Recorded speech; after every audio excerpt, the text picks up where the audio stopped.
बंदी छोड़ सतगुरु रामपाल जी भगवान की जय हो। परमपिता परमेश्वर सारी सृष्टि के रचनहार कुल मालिक कबीर परमेश्वर सतगुरु रामपाल जी भगवान चरण कमल में मुझ दास का कोटि कोटि दंडवत प्रणाम। लाइव देख रहे सभी भाई बहनों को दास का सत साहिब।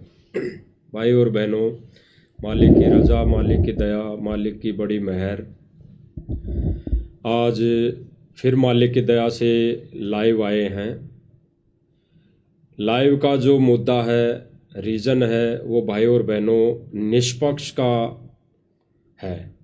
निष्पक्ष होकर इस भक्ति मार्ग पर चलने का है। भाई और बहनों, आश्रम मैनेजमेंट वाले हमारे ही भाई बहन हैं, हमारे कोई वो दुश्मन नहीं है। लेकिन वर्तमान समय में जो वो कार्य कर रहे हैं, वर्तमान समय में जो वो अपने मनमते से, मनमुखी तरीके से जो सारा कार्य कर रहे हैं, ये आध्यात्मिक दृष्टि से कितना सही है, कितना सत्य है, इस पर हमने विचार विमर्श करना है। भाई और बहनों, अगर हम देखा देखी में चलेंगे, अगर हम एक दूसरे की देखा देखी में चलेंगे या आश्रम मैनेजमेंट वालों की देखा देखी करेंगे या उनके हिसाब से हम चलेंगे, तो भाई और बहनों आध्यात्मिक मार्ग में हम मार खा जाएंगे। हम भक्ति मर्यादा से दूर हो जाएंगे। हमारे को जो गुरुदेव ने मर्यादाएं दी है उनसे हम दूर हो जाएंगे, यानी गुरु मर्यादा से हम दूर हो जाएंगे। तो भाई और बहनों, ये है निष्पक्ष का मार्ग है। तो हम आज इस लाइव के माध्यम से निष्पक्ष वाली बात करेंगे। और आज फिर से हमारे साथ पवन दास जी हैं, तो इनसे हम जानेंगे इस विषय के, इस चर्चा के माध्यम से, इस लाइव सत्संगति के माध्यम से, कि वर्तमान समय में जो हमारे आश्रम वाले भाई बहन हैं, सतलोक आश्रम वाले भाई बहन हैं, वो जो अन्नपूर्णा मुहिम के तहत जो कार्य करने में लगा हुआ है, इसके पीछे उन भाइयों का, यानी सतलोक आश्रम वालों का क्या प्रयोजन है, क्या उनकी मनसा है, क्या उनकी सोच है, उन्होंने इसके पीछे का क्या रीज़न बनाया हुआ है, इस विषय में हम आज जानेंगे। आध्यात्मिक दृष्टि से, आध्यात्मिक तौर पर हम जानेंगे पवन दास जी से। तो इससे पहले दास आपसे विनम्र विनती करेगा, प्रार्थना करेगा कि भाई और बहनों, ये मार्ग है निष्पक्ष का।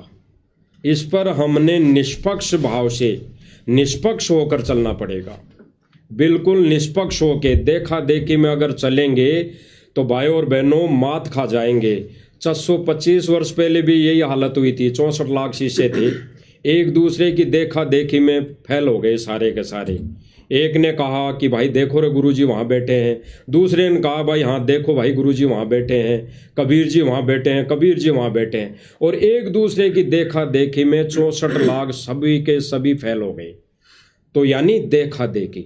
तो भाई और बहनों, ये मार्ग जो है ये देखा देखी का नहीं है, कि सतलोक आश्रम वाले भाई बहन अगर वो कोई चीज़ कर रहे हैं, कोई क्रिया कर रहे हैं किसी मुहिम के तहत या किसी संस्था के तहत, तो उसके पीछे लगना कितना हमारा हानिकारक सिद्ध हो सकता है, इस विषय में हम जानेंगे आज पवन दास जी से।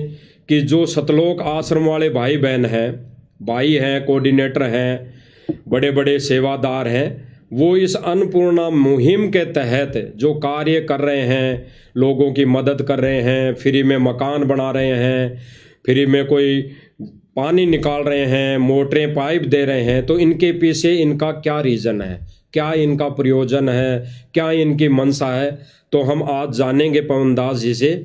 तो सभी भाई बहन विशेष तौर से, गहराई से चिंतन मनन इस पर हमने करना है, क्योंकि देखा देखी का मार्ग नहीं है।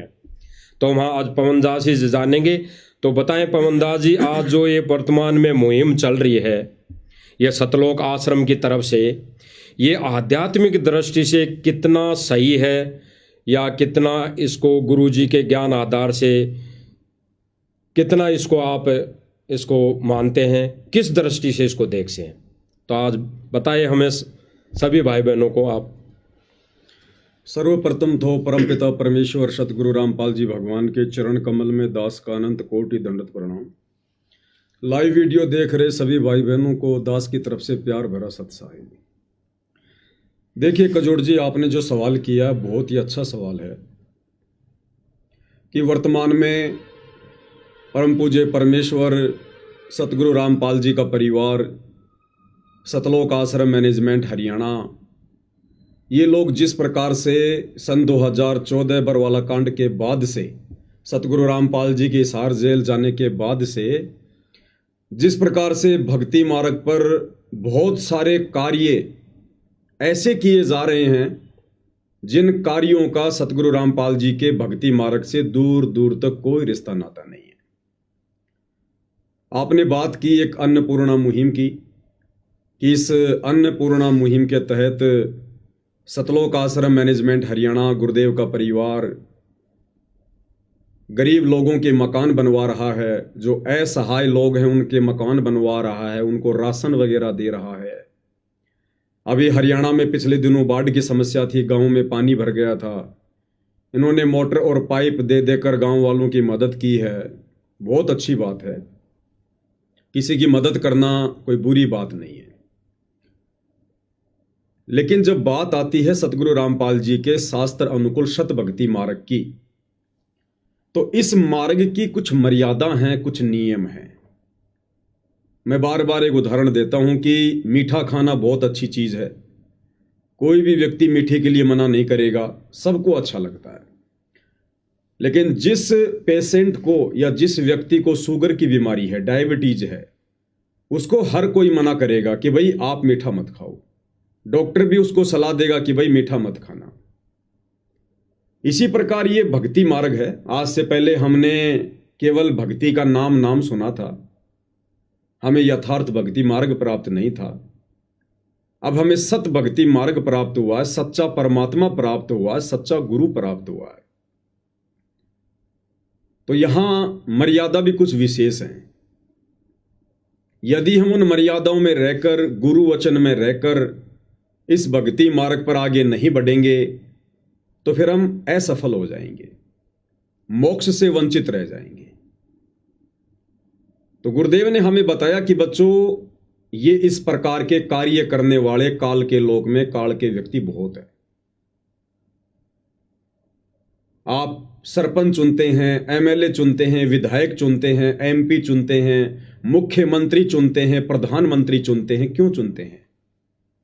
विकास के कार्यों के लिए, गरीब और असहायों की मदद के लिए, बिजली, पानी, रोड, सड़कें, ये सब ठीक करवाने के लिए। तो गुरुदेव ने कहा कि बच्चों, हमारा मार्ग अलग है, भिन्न है। इन सरकारों की व्यवस्था भी परमात्मा जी ने ही कर रखी है आम जन की सुविधाओं के लिए।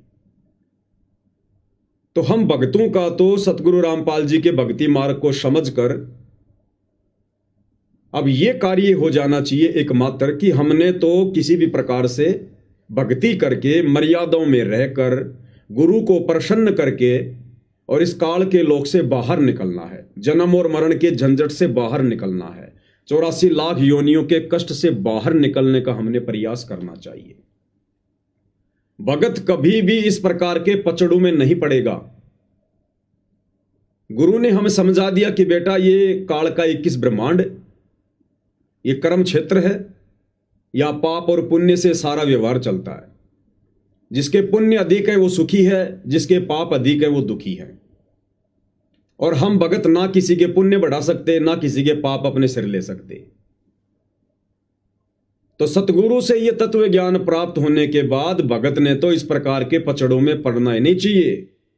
अगर कोई गरीब है, कोई अमीर है, किसी के सर पर छत है या नहीं है, ये उसके अपने कर्म हैं, उसके अपने पाप कर्म हैं, वो उसने भोगने हैं। हम केवल एक काम कर सकते हैं, उस व्यक्ति तक हम परमात्मा की जानकारी पहुंचा सकते हैं। हम उसको भक्ति का संदेशा दे सकते हैं कि भाई देखो, धरती पर परमात्मा आया हुआ है, सत भक्ति मार्ग शुरू हो चुका है, आप सतगुरु की शरण में आइए और भक्ति से परमात्मा आपके सारे कष्टों का मर्दन करेगा, आपको सुखी भी करेगा भगवान, आपका मकान भी बनेगा। रास्ता परमात्मा बहुत सारे निकाल देता है। फिर छोटा मोटा भगत का धंधा होता है, उसमें परमात्मा बरकत दे देता है।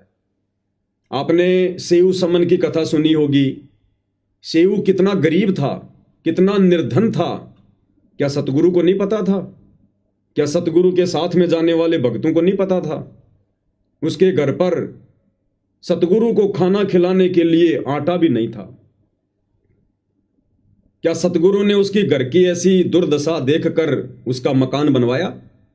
अपने भक्तों से कहा कि भाई इसका मकान बना दो, इसके घर में राशन डाल दो। तैमूर लंग कितना गरीब था, लोगों की भेड़ बकरियां चराकर दोनों मां बेटे जीवन निर्वाह किया करते थे।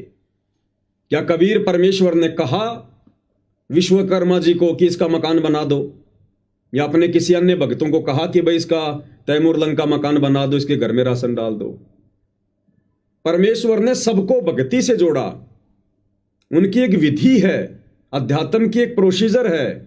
सतगुरु कभी मर्यादा भंग नहीं करता। और जब उन आत्माओं ने भक्ति करनी शुरू की, सतगुरु को प्रसन्न किया, तो सेऊ सम्मन को परमेश्वर ने इतनी बरकत दे दी, इतनी बरकत दे दी, वो गरीब व्यक्ति उसी जन्म में दिल्ली का 1 नंबर का सेठ बन गया। 1 नंबर का सेठ। तैमूर लंग को परमात्मा ने अहरण के नीचे शौपन में दिखा दिया कि बेटा यहां पर धन छुपा हुआ है, और धीरे धीरे निकालना ताकि किसी को शंका ना हो।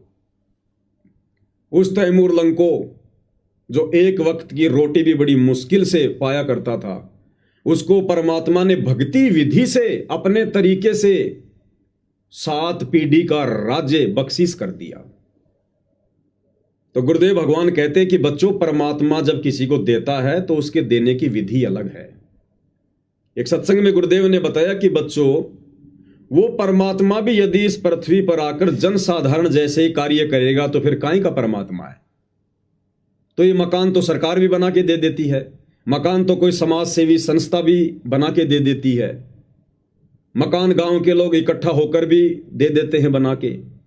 तो ये तो जनसाधारण के जैसे कार्य हैं। परमात्मा जब करता है तो इनसे भिन्न करता है, अलग करता है।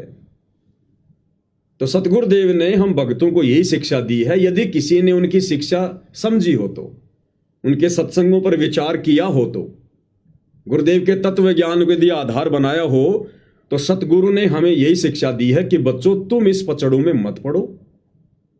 बड़ी मुश्किल से तुम्हारा दाव लगा है, थोड़ा सा समय है।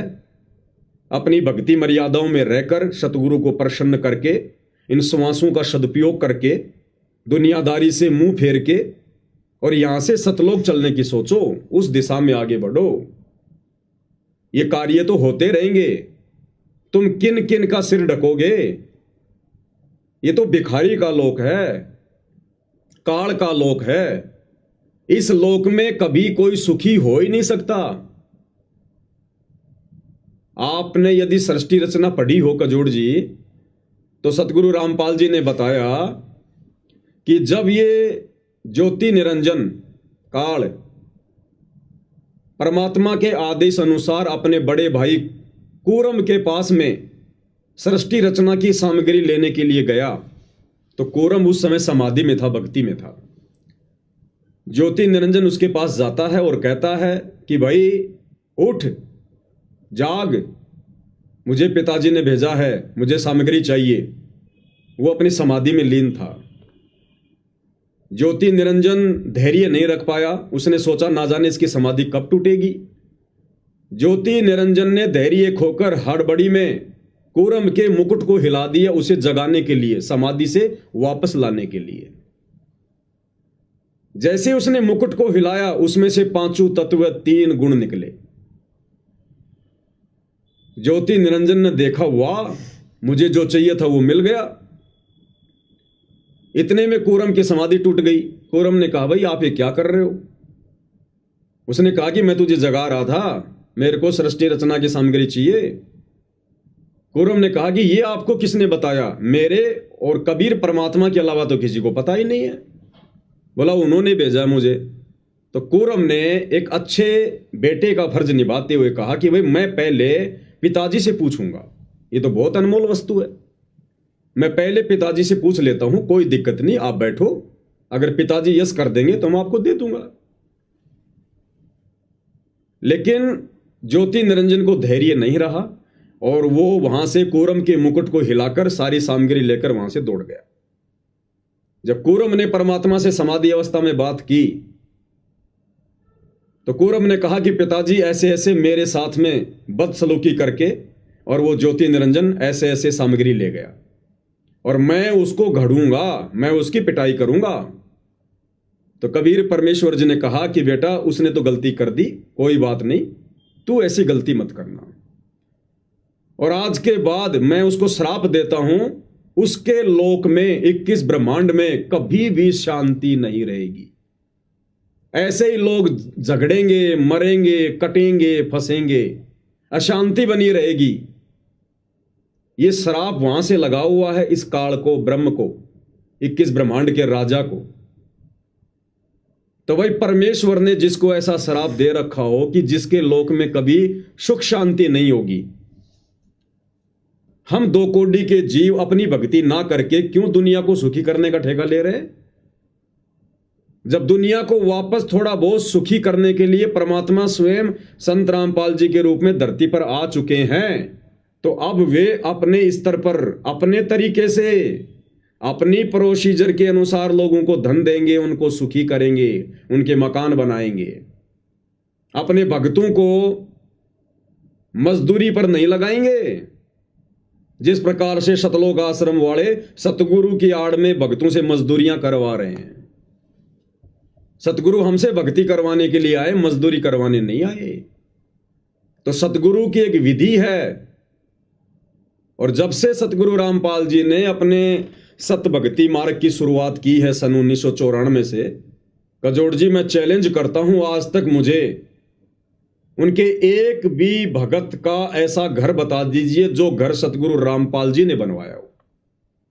एक भी वो भगत बता दीजिए जिसके घर में सतगुरु रामपाल जी ने राशन डलवाया हो।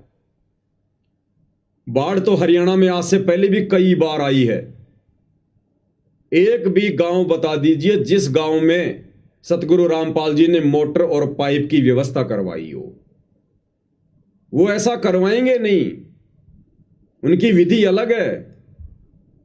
जिस प्रकार कोई भी रोगी रोड पे पड़ा हुआ है, कितना ही भयंकर रोग से ग्रस्त है, कितना ही दुखी है, डॉक्टर उसका रोड पर इलाज नहीं करेगा। डॉक्टर के नियम है, मर्यादा है, विधि है। आप विधिवत हॉस्पिटल में आइए, हॉस्पिटल में एडमिट होइए, अपना नाम गांव पता लिखाइए, उसके बाद डॉक्टर आपके रोग को भी चेक करेगा और जैसा भी रोग है उस अनुसार उसका ट्रीटमेंट भी करेगा। तो सतगुरु रामपाल जी परमेश्वर जी की आत्माओं को धनी बनाने की, स्वस्थ बनाने की एक प्रोसीजर है। आप सबसे पहले उनके ज्ञान को सुनिए, समझिए, आप उनकी शरण में आइए, शरण में आकर आप जी भक्ति करते रहिए, फिर परमेश्वर आपके काम धंधे में बरकत देगा, आपके बच्चों को नौकरी पे लगा देगा। बहुत सारे तरीके हैं परमात्मा के पास में। और फिर सतगुरु अपनी वाणी में कहते हैं कि भाई कल्पे कारण कौन है, तू कर सेवा निष्काम और मन इच्छा फल देऊंगा जब पड़ेगा मेरे से काम। सतगुरु कहते हैं बेटा अब उपदेश लेकर तू निश्चिंत होकर मर्यादा में रह के भक्ति कर। ये विकल्प संकल्प करना छोड़ दे, ऐसा होगा वैसा होगा, ऐसा नहीं होगा।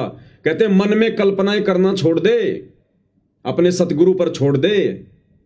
जहां तेरे को सतगुरु की आवश्यकता पड़ेगी, किसी भी आवश्यक वस्तु की आवश्यकता पड़ेगी, सतगुरु समय से पहले तेरे सामने हाजिर कर देगा।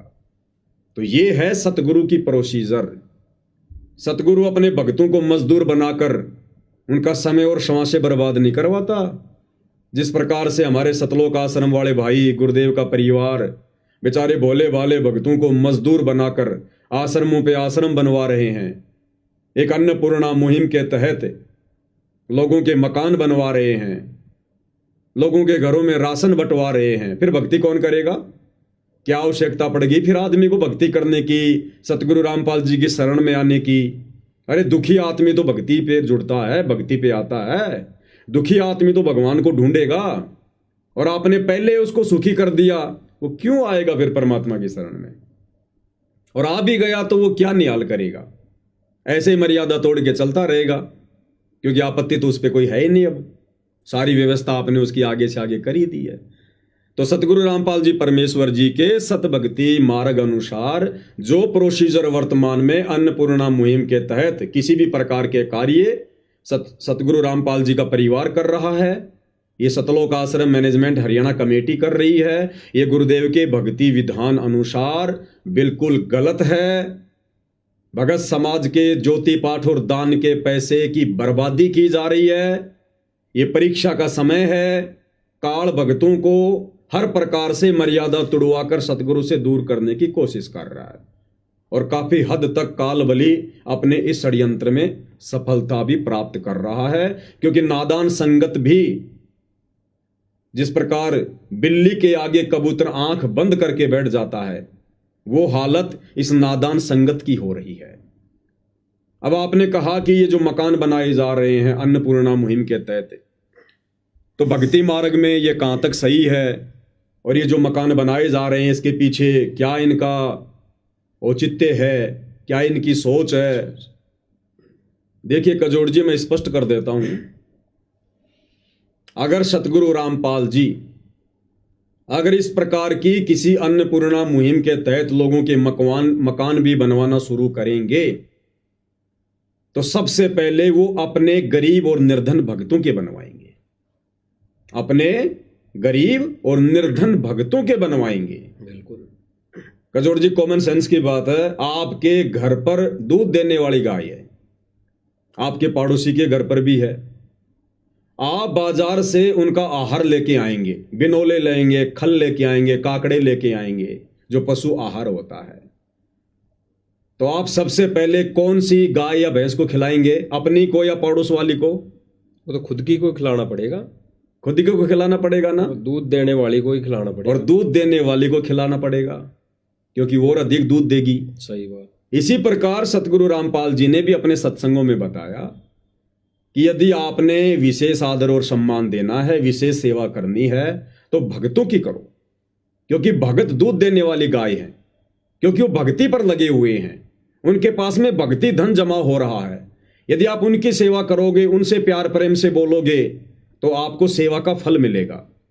और जगत के पास तो खारा पानी है, खारा पानी, उस खारे पानी को यदि आप अपने मटके में डालोगे, आपका पानी भी खारा हो जाएगा। तो इस प्रकार की किसी मुहिम के तहत यदि सतगुरु रामपाल जी मकान भी बनवाएंगे, राशन भी डलवाएंगे, तो सबसे पहले अपने उन भक्तों के मकान बनवाएंगे जो बेचारे आज भी टूटी फूटी झोपड़ियों में रह रहे हैं। सतगुरु रामपाल जी की 50% संगत, या मैं कहूं इससे ज्यादा, टूटी फूटी झोपड़ियों में रहती है। आप छत्तीसगढ़ में जाके देखिए, झारखंड में जाके देखिए, मध्य प्रदेश में जाकर देखिए, बंगाल में जाकर देखिए, गरीबी रेखा से भी नीचे जीवन यापन कर रहे हैं संत रामपाल जी के 50% भगत। बहुत सारे भगत बेचारे पोस्ट वायरल करते हैं बरसात के समय में, उनकी झोपड़ी से पानी टपक रहा है, जहां उन्होंने अपने गुरु का दरबार लगा रखा, वहां पर पानी टपक रहा है। वो समर्थ नहीं है अपना मकान बनाने में, तो उन भक्तों के मकान क्यों नहीं बनाए जा रहे? एक भी भगत ऐसा बता दीजिए इस अन्नपूर्णा मुहिम के तहत जिसका मकान बनाया गया हो। ये सारे के सारे मकान अनउपदेशी, जगत वाले, आधी अधूरी भक्ति करने वाले, नशा करने वाले, इन लोगों के मकान बनाए जा रहे हैं। सतलोक आश्रम मैनेजमेंट हरियाणा कमेटी के संपर्क में, उनके रिश्तेदारी में, उनकी जान पहचान वालों के मकान बनाए जा रहे हैं, या फिर किसी गरीब और असहाय का मकान भी बनाया जा रहा है, तो ऐसे गांव में बनाया जा रहा है जहां पर इन आश्रम वालों को पब्लिसिटी मिल सके, इनको वहां पर चौधरी पड़ा मिल सके, इनको मान बढ़ाई मिल सके, इनको गांव वालों का समर्थन मिल सके, इनकी पब्लिसिटी हो जाए। ये ऐसे लोगों के मकान बना रहे हैं। अन्यथा मैं आपको एक वाकया बताता हूं, क्योंकि साध संगति के कार्यक्रमों में बिना सबूतों के, बिना प्रमाणों के कोई बात नहीं होती है। हरियाणा के हिसार जिले के चूली गांव की घटना है। चूली खुर्द हिसार में पड़ता है गांव, चूली खुर्द। सतगुरुदेव जी के एक बहुत ही पुराने भगत हैं साधु दास जी। साधु दास जी ने भी सतगुरु से धनाना आश्रम में जाकर और फोन पर बात की और उन्होंने सतगुरु को अपनी आप बीती बताई, क्योंकि साधु दास जी का घर बिजली के शॉर्ट सर्किट के कारण पूरा का पूरा जल के सवा हो गया। शायद आपने वो वीडियो भी देखा होगा, अन्यथा आपको दिखाएंगे अभी आगे। पूरा घर उनका जल के सवा हो गया, पूरा सामान जल गया।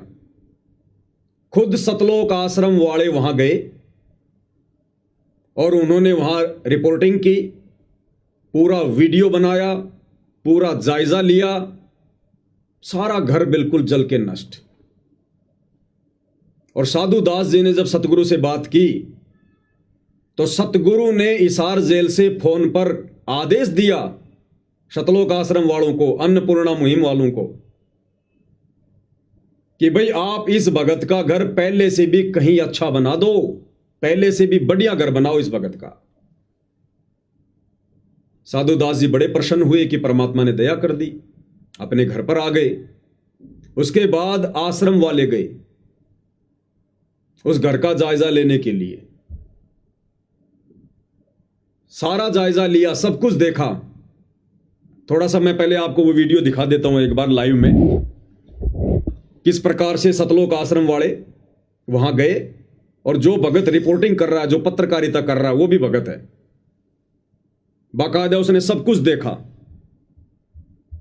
और क्या कुछ कहा, ये वीडियो आप जी देखिएगा पूरा ध्यान से। संकट और विपदा की मैं बात करूं तो ऐसे संकट जो है वो पता चला कि इन बच्चों ने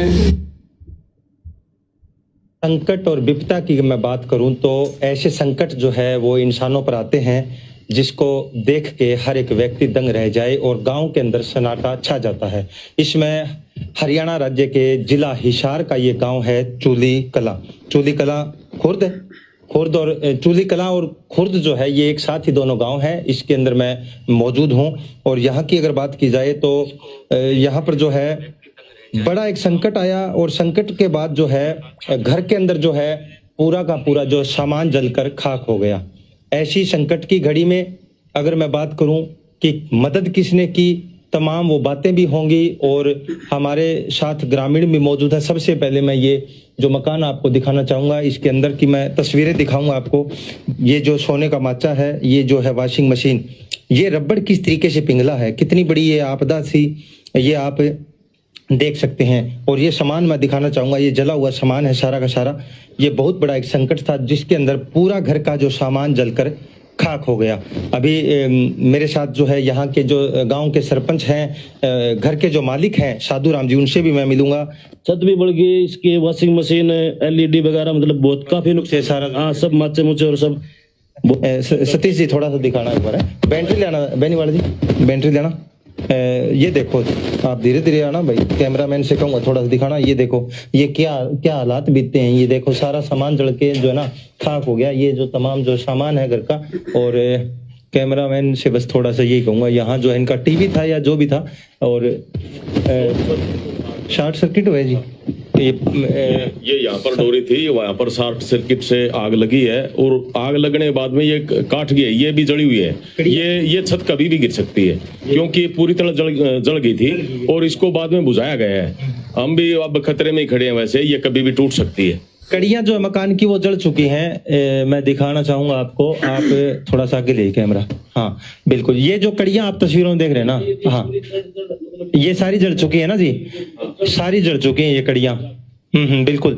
सतीश जी, बेनीवाल जी, आप कह रहे हो जिस प्रकार ये कभी भी गिर सकता छत जी, इसके नीचे खड़े रहना तो खतरे से खाली नहीं है। अंदर तो रह ही नहीं सकता। बिल्कुल। इनके परिवार को भी हम कहना चाहेंगे भाई ये इसके अंदर अब न रहे, क्योंकि इसकी छत का ये दोबारा इसकी छत बदलनी पड़ेगी, उसके बाद में इस का वसाहत का काम कर इधर। ठीक है, तो ये देखा आपने, तस्वीरें लाइव देख रहे थे आप, कैसा ये मंजर है ये मैं दिखाना चाहूंगा आपको। देखिए सब चीजें जो है वो जल चुकी है, सब चीजें जल चुकी है। ये देखिए आप, सब चीजें नष्ट हो चुकी है, दरवाजे जल चुके हैं, सब चीजें, कड़ियां जल चुकी है। और ये देखिए कपड़े, देखिए सब कपड़े जो है वो जले हुए पड़े हैं। डीवीआर था वो भी जल गया, इसके ऊपर था जी, हाँ डीवीआर था यहाँ पे, वो भी जल गया है। ये देखिए किस प्रकार ये पिघला है, ये इसको हम क्या कहें, ये किस प्रकार से कहर जो है ये बरसा, और इसके अंदर जो है पूरे परिवार के जो सपने हैं वो चूर चूर हो गए इसके। तो कुजूर जी, आपने अपनी आंखों से देख लिया, दर्शकों ने भी देख लिया, खुद सतलोक आश्रम वाले वहां गए, बाकायदा वीडियो बनाया और खुद कह रहे कि सारा सामान जल के चूर चूर हो गया और जिस छत के नीचे हम खड़े हैं यहां रहना खतरे से खाली नहीं है।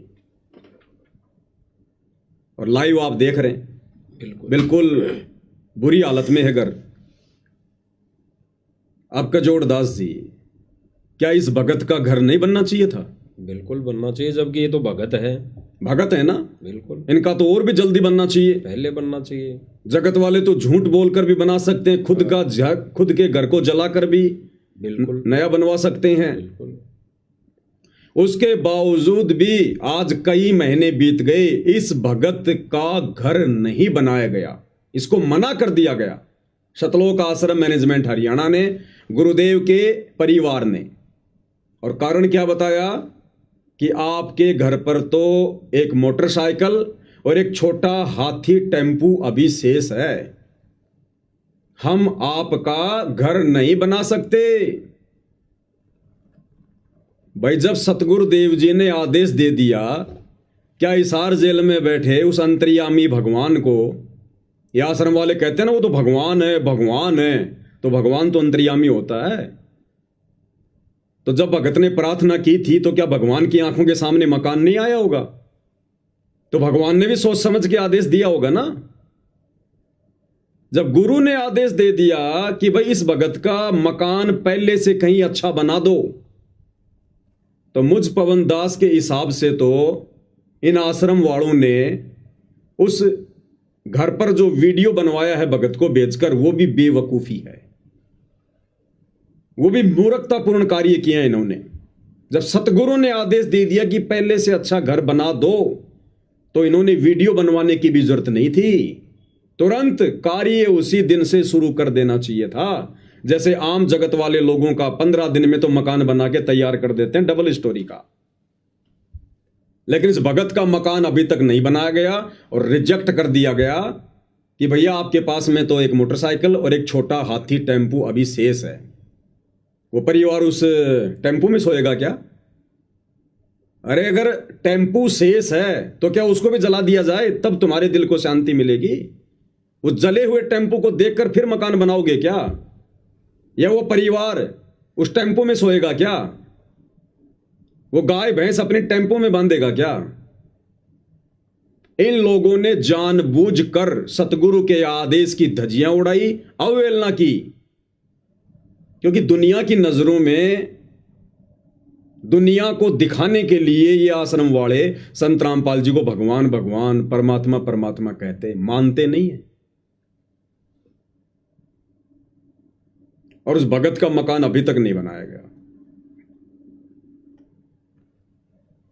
क्योंकि अगर भगत का मकान वो बनवा देते तो इन लोगों को चौधर नहीं मिलती, इन आश्रम वालों को पब्लिसिटी नहीं मिलती, मजा नहीं आता फिर उस भगत के घर का उद्घाटन करने में, किसी गांव के सरपंच विधायक को बुलाकर उसके हाथों में उस घर की चाबी देने में मजा नहीं आता।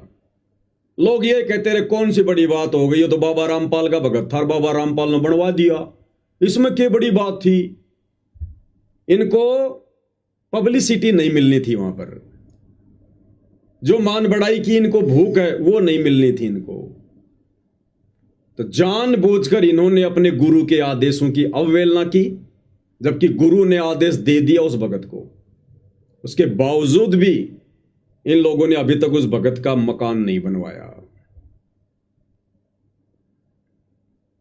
ये टोटल मामला चौधरीपने का है, दिखावे का है, पब्लिसिटी का है, टोटल काल प्रेरणा है।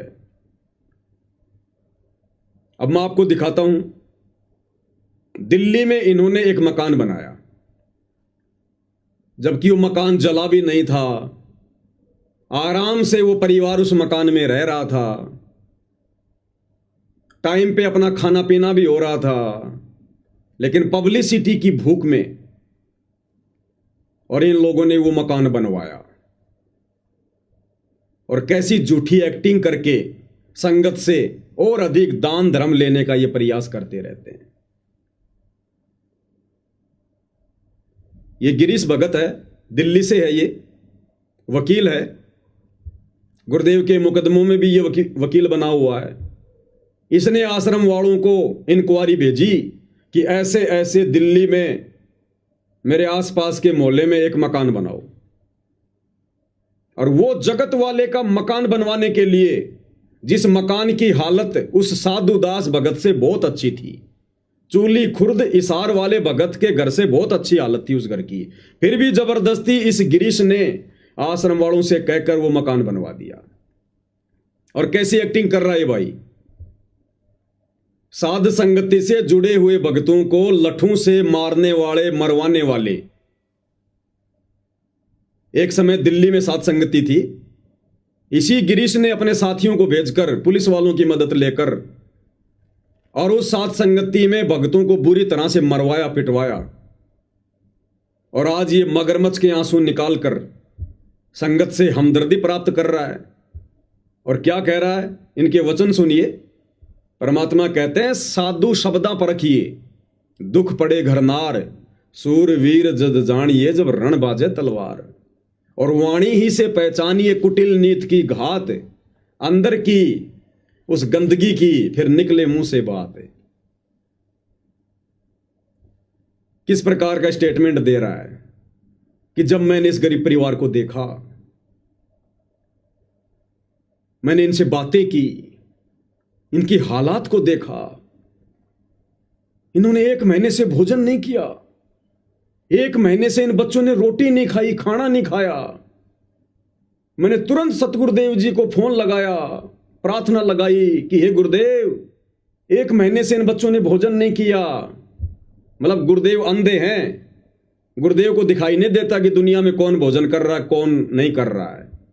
गुरुदेव अंतर्यामी नहीं है, इनको दिखा तो इन्होंने गुरुदेव को दिखाया कि देखो गुरुजी, आप तो आंखें बंद करके बैठे हुए हो, दुनिया में कितनी आपत्ति आ रही है, दुनिया कितनी दुखी है। 1 महीने से इन बच्चों ने भोजन नहीं किया। आप इसकी एक्टिंग देखिए एक बार, ये मगरमच्छ के आंसू देखिए आप एक बार, जिन आंसुओं के पीछे ये नादान संगत बेचारी पागल होकर इनको ज्योति पाठ और दान का पैसा देकर अपने कर्म फोड़ रही है। ध्यान से सुनिए। क्या कहना चाहेंगे? अभी इनका बाथरूम भी ऊपर है, इन बच्चियों को आने जाने में दिक्कत होती है। देखिए, कह रहा कि गिरीश जी आप क्या कहेंगे, इन बच्चियों का बाथरूम ऊपर है, इनको आने जाने में दिक्कत होती है। भगत का तो मकान जल गया, उसमें दिक्कत नहीं, और वो दिल्ली वाला परिवार जिसके घर के ऊपर उनका बाथरूम, कह रहा है इनको ऊपर जाकर बाथरूम करने में भी दिक्कत हो रही है, बाथरूम भी नीचे बनवा दो। कजोड़ जी एक्टिंग ध्यान से सुनिएगा। ये तो अच्छा हुआ ये लोग बंबई की तरफ नहीं गए, नहीं तो सलमान खान को और इन सबको तो इस्तीफा ले लेना पड़ जाता। सुनिएगा।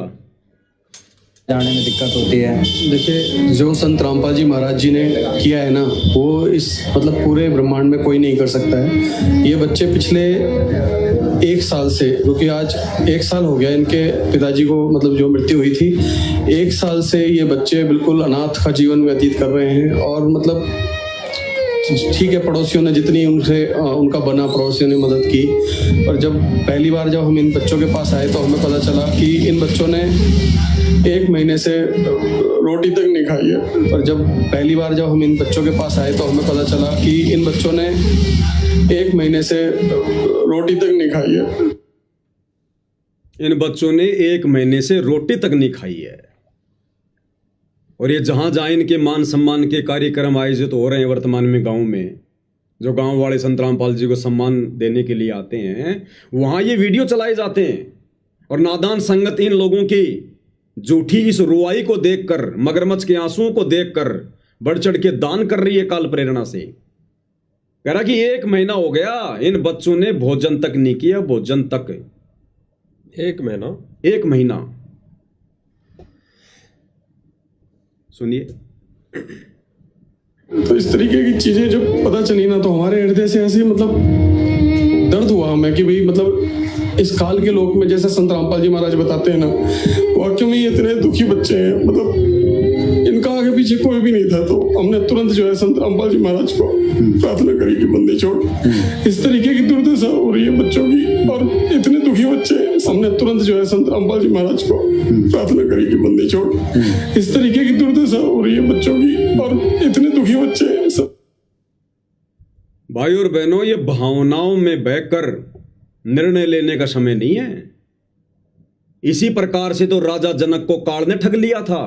जब वो स्वर्ग में जा रहा था विमान में बैठ के, तो काल ने राजा जनक को ठग लिया। नरक में 12 करोड़ आत्माओं की वो चित्कार, वो पुकार राजा जनक के कानों में डाल दी।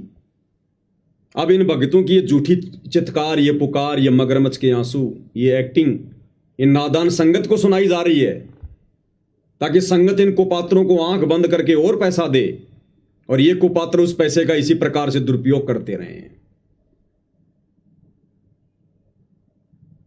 कह रहा 1 महीने से इन बच्चों ने कुछ नहीं खाया। कजोरदार जी वो तो चलो बच्चे थे जिन्होंने 1 महीने से कुछ नहीं खाया इन लोगों के अनुसार। ये भाई गिरीश शर्मा, संत रामपाल जी का भगत, दिल्ली में वकील, 1 महीने तक बिना कुछ खाए पिए ये मुझे जिंदा रह के दिखा दे।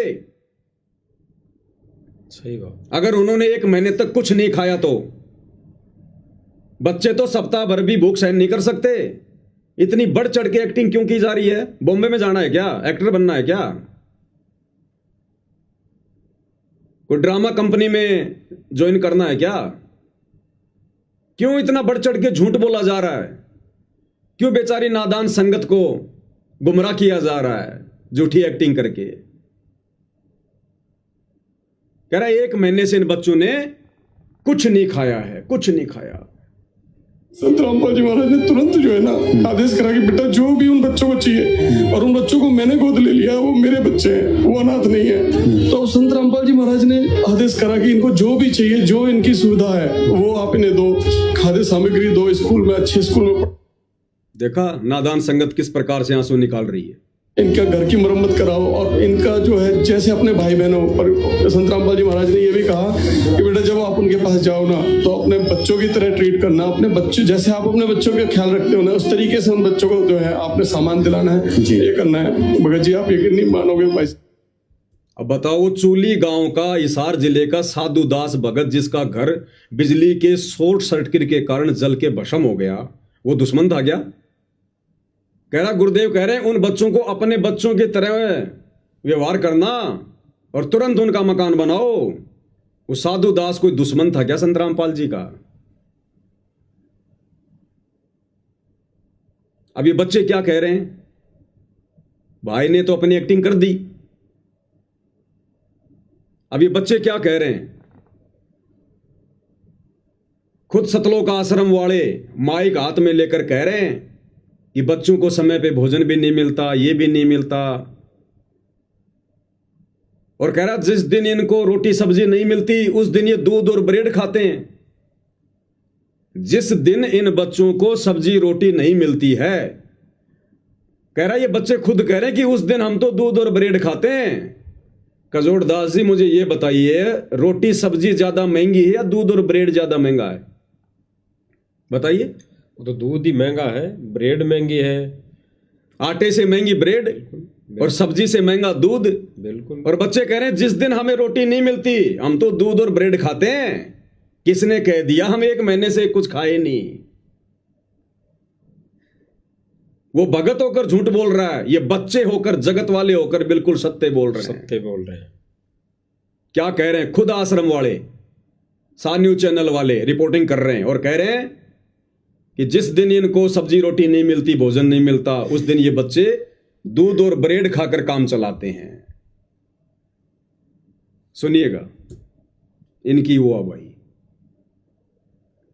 आइए अब मिलते हैं बच्चों से और सुनते हैं कि वे कैसे इन हालातों में जी रहे हैं। बारिश आ जाए तो पानी भर जाता है, घर में पानी भर जाता है जी, और सब जगह से चोने लगता है, किचन भी चोता है जी। कजोड़दास जी, दिल्ली में लाखों की संख्या में ऐसी झुग्गी झोपड़ियां होंगी बारिश के समय में जो पानी टपकता है। बिल्कुल। उन लाखों में से 50,000 के तो माँ बाप भी नहीं होंगे, बेचारे यहां वहां से कचरा चुन के, भीख वाक मांग के अपना काम चलाते हैं। इनको पूरी दिल्ली में एक ही गरीब परिवार दिखाई दिया क्या? अरे लाखों की संख्या में तो दिल्ली की सरकार ने चिन्हित कर रखे हैं। अगर इनको नहीं मिल रहे हैं तो दिल्ली की सरकार से जाके बायोडाटा ले लो, अगर तुम्हें इतनी ज्यादा हमदर्दी हो रही है तो। अगर इस अन्नपूर्णा मुहिम के तहत हर व्यक्ति का घर बनाना है गरीब का, तो दिल्ली की सरकार से बायोडाटा ले लो, तुरंत देगी। पूरी दिल्ली में इनको एक ही घर दिखाई दिया अभी तक। मैं तो इन भाइयों को कहता हूं कभी सुबह सुबह फ्रेश होने के लिए अपने घर से बाहर निकलकर दिल्ली की रेलवे लाइन पर जाइए और आपको कई किलोमीटर तक आपको ऐसे ऐसे घर और मकान और लोग दिखाई देंगे जिनकी हालात इन बच्चों से भी गई गुजरी है। कईयों के पास तो घर ही नहीं है, घास फूस डाल के झोपड़ी बना के रह रहे हैं। तो बनाओ ना मकान। रोटी कपड़ा शिक्षा और मकान हर किसी को देगा कबीर भगवान। क्यों नहीं दे रहा कबीर भगवान? पैसे की कमी आ गई कबीर भगवान के पास, मजदूरों की कमी आ गई कबीर भगवान के पास। ये केवल एक दिखावा है, एक ढोंग है, एक ड्रामा है, कुछ अपनी मान बढ़ाई के लिए, अपनी चौधर के लिए। और ज्यादातर ये काल भक्तों की मर्यादा तुड़वाकर इस प्रकार के ड्रामे करवा रहा है। मेन मकसद है आत्माओं की मर्यादा तुड़वाना, सतगुरु के वचन की अवहेलना करवाना। इस परीक्षा के समय में भगत अपनी श्वासों का, अपने समय का सदुपयोग ना कर लें, उसके लिए काल ने इन आश्रम वालों को खड़ा कर रखा है। और ये नादान संगत बेचारी षड्यंत्र को समझ नहीं रही है। ये सूक्ष्म मार्ग है सतगुरु का। काल कसाई तक तक मारे, पग पग पे यो बाणा। संगत समझ नहीं पा रही षड्यंत्र को। इसीलिए तो परमात्मा कहते हैं कि अनंत कोटि बाजी जहां मैंने रचे सकल ब्रह्मांड, और गरीब दास मैं क्या करूं यो काल करे जीव खंड। जबरदस्ती तो परमात्मा भी नहीं करेगा यहां कर। और अंत में सतगुरु यही कहता कि भाई मैं क्या कर सकता हूं बच्चों, मेरा भी काल के साथ एग्रीमेंट है। मैंने तुम्हें ज्ञान दे दिया, समझाने में कोई कमी नहीं छोड़ी, मर्यादा बताने में कमी नहीं छोड़ी। अब यदि तुम मेरे वचन की अवहेलना करोगे, देखा देखे में भेड़ चाल में मेरे परिवार की पूंछ पकड़ के चलोगे, मेरे ज्ञान को आधार नहीं बनाओगे, काल के सूक्ष्म जाल में फंसोगे, तो भैया मैं कुछ नहीं कर सकता। मेरा तो काल के साथ वचन है कि परमात्मा आप नीचे जाना, अपना ज्ञान समझाना, जो आपके ज्ञान को माने, आपकी मर्यादाओं में रहे, उसी को सतलोक लेकर जाना, बाकी को छोड़ देना। तो गुरु क्या करे भाई? इसलिए गुरु कह रहा है गरीब दास मैं क्या करूं यो काल करे जीव खंड। ये काल मेरी आत्माओं की मर्यादा तोड़वा देता है, उनको बहका के मेरे नाम पर कि जाओ जोग जीत संसारा, जीव न माने कहा तुम्हारा, तुम्हारा नाम ले वाद बढ़ाऊं, या विद जीवों को भरमाऊं।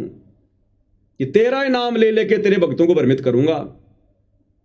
अगर संगत इन वचनों को ध्यान से सुन लेती, चिंतन मनन कर लेती गुरु के वचनों पर, सत्संगों पर, आज ये नादान संगत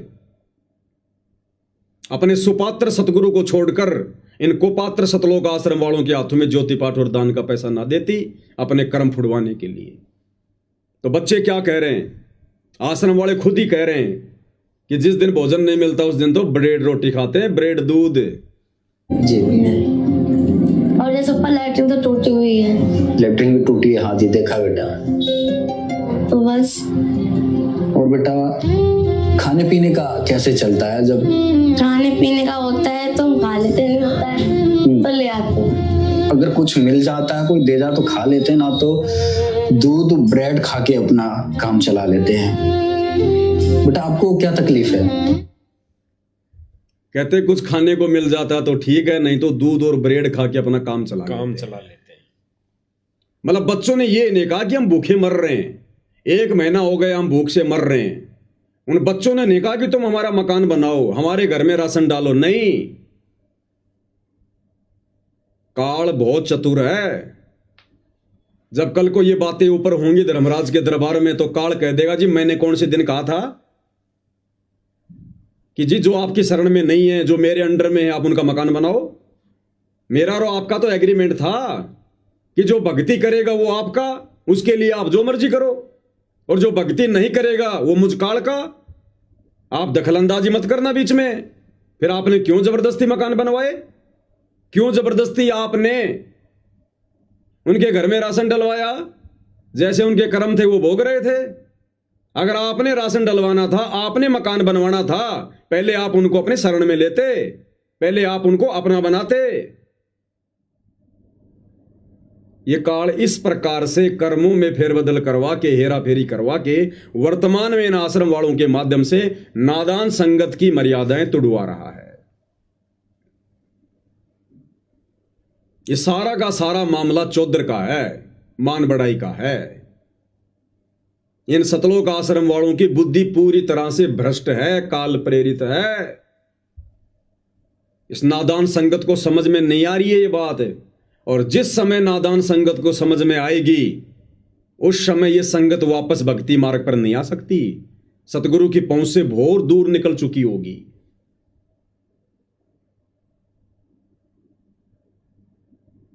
और जो साधुदास भगत है चूली गांव का, हिसार का, जिसने गुरु से प्रार्थना की और गुरु ने कहा कि भाई इसका पहले से अच्छा मकान बनाओ, और आश्रम वालों ने नहीं बनाया, मैं तो साधुदास जी से प्रार्थना करूंगा भाई दुखी होने की जरूरत नहीं है, मन में कोई शंका पैदा करने की जरूरत नहीं है। साधुदास के ऊपर गुरुदेव भगवान की एक बहुत बड़ी रहम हुई है, एक रजा हुई है। परमात्मा ने साधुदास भगत का जो मकान अभी तक नहीं बना है, भाई आश्रम वालों ने तो फोड़ लिया अपने कर्म, जो गुरु के कहने के बाद भी मकान नहीं बनाया, और इधर साधुदास को परमात्मा ने बचा लिया उसका मकान ना बनवा के, कुछ भी कारण बना के। अन्यथा ये भार साधुदास के ऊपर चढ़ता, संगत का साधुदास के ऊपर। वो मकान जितने का भी बनता, 2 लाख का, 5 लाख का, 10 लाख का, वो सारा का सारा भार इस साधुदास भगत के सिर पर रखा जाता। क्योंकि ये तरीका नहीं है सतगुरु का अपने भगत को सुखी करने का, किसी का मकान बनवाने का।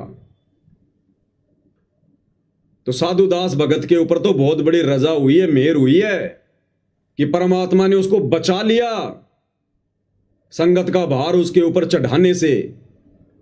और मकान तो भगत का बनेगा ही, आज नहीं तो 6 महीने बाद में बन जाएगा।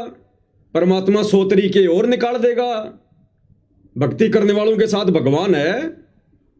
लेकिन साधुदास की भी यहां एक गलती रही, उसने सतगुरु के ज्ञान को आधार ना बनाकर और इस अन्नपूर्णा मुहिम को देखकर जबरदस्ती अपने मुंह में पानी भर लिया, लालच में आ गया।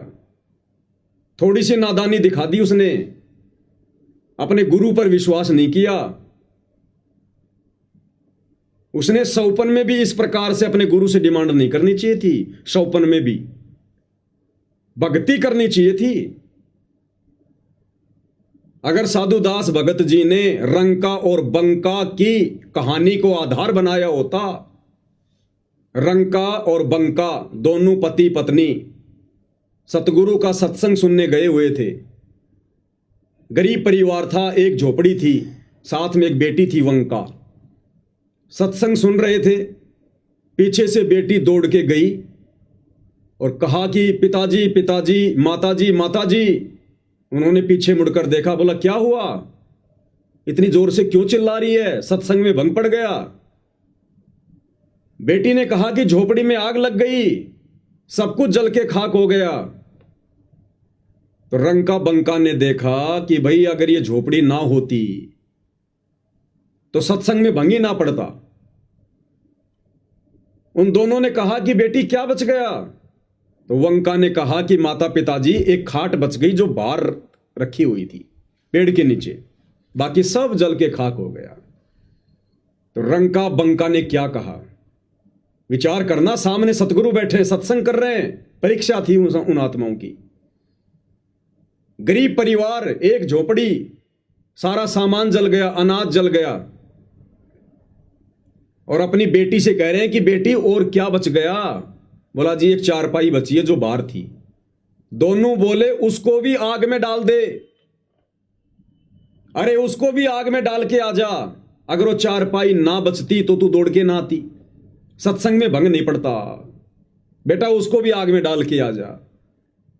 बेटी भी आज्ञाकारी थी, तुरंत गई, उस खटिया को भी आग में डाल के वापस सत्संग में आके बैठ गई और आराम से तीनों प्राणी सतगुरु का सत्संग सुन रहे हैं। घर की कोई चिंता नहीं, रात को कहां रहेंगे क्या खाएंगे कोई चिंता नहीं, सामने सतगुरु बैठे हैं। सत्संग के बाद भी सतगुरु से प्रार्थना नहीं की कि सतगुरु मेरा मकान जल गया, हे सतगुरु हम झूठ नहीं बोल रहे, हे सतगुरु देखो सत्संग में हमारी बेटी दौड़ के आई थी।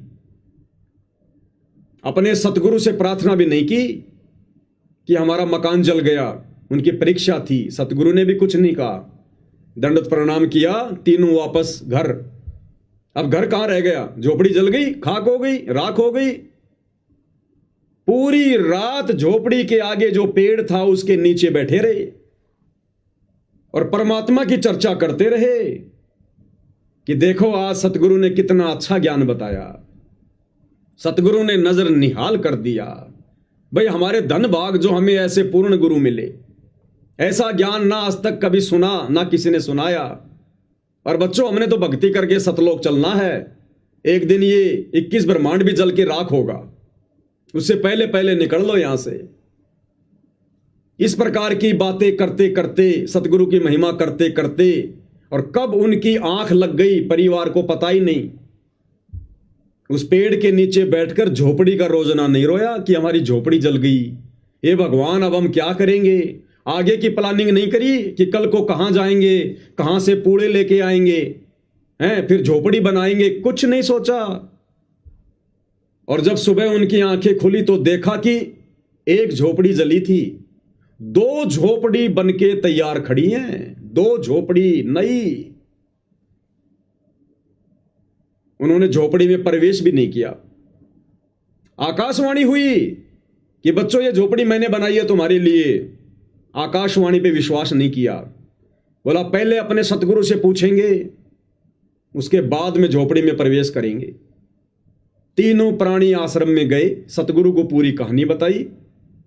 सतगुरु ने कहा बेटा ये तुम्हारी परीक्षा थी, वो झोपड़ी मैंने बनाई, और बेटा तुम्हारे विश्वास को देखकर कि तुमने झोपड़ी का रोजना अपने गुरु से नहीं रोया कि मेरी झोपड़ी जल गई, मेरी झोपड़ी जल गई।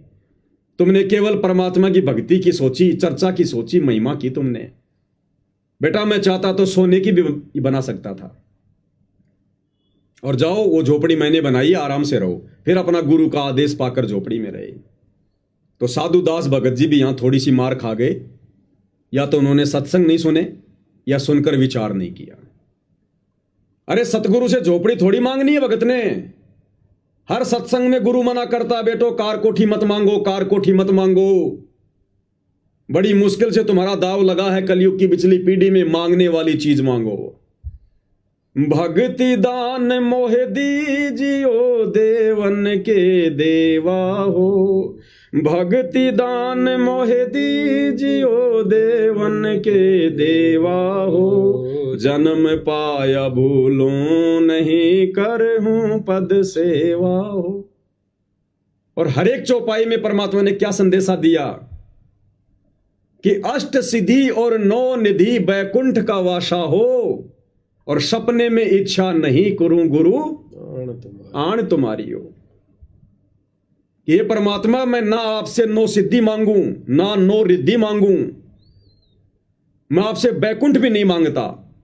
बैकुंठ में तो महल है बड़े बड़े, झोपड़ी तो बहुत छोटी चीज है। केवल आपकी भक्ति मांगूंगा, मर्यादा मांगूंगा। आगे कह रहे हैं, सुख संपत्ति परिवार धन और सुंदर नारी हो, और सपने में इच्छा नहीं करूं गुरु आण तुम्हारी हो। ये परमात्मा, मुझे इस गंदे लोक की कोई सांसारिक वस्तु नहीं चाहिए, कोई सुख नहीं चाहिए, मुझे कोई झूठी संपत्ति नहीं चाहिए, मुझे केवल आपकी भक्ति चाहिए। और साधु दास जी ने क्या मांगा परमात्मा से? वो भी कलयुग की पिछली पीढ़ी में, जिस समय हम 24 घंटे सत्संग सुन रहे हैं। रंका बंका 24 घंटे सत्संग नहीं सुनते थे। उस समय मोबाइल नहीं थे, मेमोरी कार्ड नहीं थे, सीडी डीवीडी नहीं थी, वो वैज्ञानिक युग नहीं था। फिर भी उन आत्माओं ने ज्ञान का परिचय दिया। तो यहां साधु दास जी ने तो गलती कर दी अपने गुरु से इस प्रकार की बातें कह के मकान बनवाने की, लेकिन सतगुरु दयालु है। सतगुरु ने फिर भी अपने भगत का मकान ना बनवाकर उसको बचा लिया, और सतगुरु के आदेश की पालना ना करके आश्रम वाले उल्टा दोषी बन गए। तो भगत साधु दास को इस गलती के लिए, अगर वो लाइव वीडियो देख रहे हो तो मेरी प्रार्थना है, इसी समय सतगुरुदेव जी को दंडोत करके इस गलती की क्षमा याचना मांगे। ये परमात्मा, आगे से इस दास से ऐसी गलती नहीं होगी। ये मालिक, ये तो झोपड़ी जली है, आप अगर रोड पर बैठाकर भी भक्ति करवाओगे, केवल भक्ति मांगूंगा। अपनी वाणी में क्या कहा परमात्मा ने कि नाम सहित बेवतन भला जो दर दर मांगे भीखा। अरे क्या हुआ छत्र की छाया चालाई और राजपाट दिल्ली का। सतगुरु कहते हैं, बच्चों, यदि तुम्हें नाम मिला हुआ है, भक्ति तुम्हें प्राप्त है, और यदि किसी कारण से तुम्हारे को देश निकाला भी दे दिया जाए, और यदि तुम्हारे को मजबूरी में भीख का कटोरा हाथ में लेकर मांग मांग के खाना पड़े, तो भी बच्चों निराश मत होना। अपने गुरु में भक्ति में कोई दोष मत देखना, क्योंकि तुम्हें दुनिया की सबसे बड़ी संपत्ति ये नाम प्राप्त है। गुरु समान दाता नहीं और याचक शिष्य समान, भाई 3 लोक की संपदा सो गुरु दीनी दान। सतगुरु ने तुम्हें सबसे बड़ी संपत्ति दे रखी है, यहां के स्वर्ग बैकुंठ से भी उत्तम ये नाम दीक्षा, भक्ति, 5 यज्ञ। कहते हैं, अगर इस भक्ति को सुरक्षित रखने के लिए, गुरु को प्रसन्न रखने के लिए, अगर कभी ऐसी नौबत आ जाए, हाथ में भीख का कटोरा भी आ जाए, तो अपने सतगुरु में कभी दोष मत देखना। सतगुरु से डिमांड मत करना सांसारिक इच्छाओं की, मकान की, कार की, कोठी की, बेटे की, पोते की, नौकरी की। नहीं, सतगुरु नाराज होगा। इस कलयुग की पिछली पीढ़ी में पूरा खुलासा करने के बाद, पूरा तत्व ज्ञान देने के बाद, और फिर भी तुम सतगुरु से क्या मांग रहे हो? तो साधु दास जी को परमात्मा ने बचा लिया, अन्यथा लाखों भक्तों का पैसा लेकर ये लोग इस प्रकार की मुहिम चला रहे हैं। और यदि साधु दास का ये मकान बन जाता तो परमात्मा पर साधु दास का अविश्वास समझा जाता, और हर एक भगत का भार साधु दास पे चढ़ता।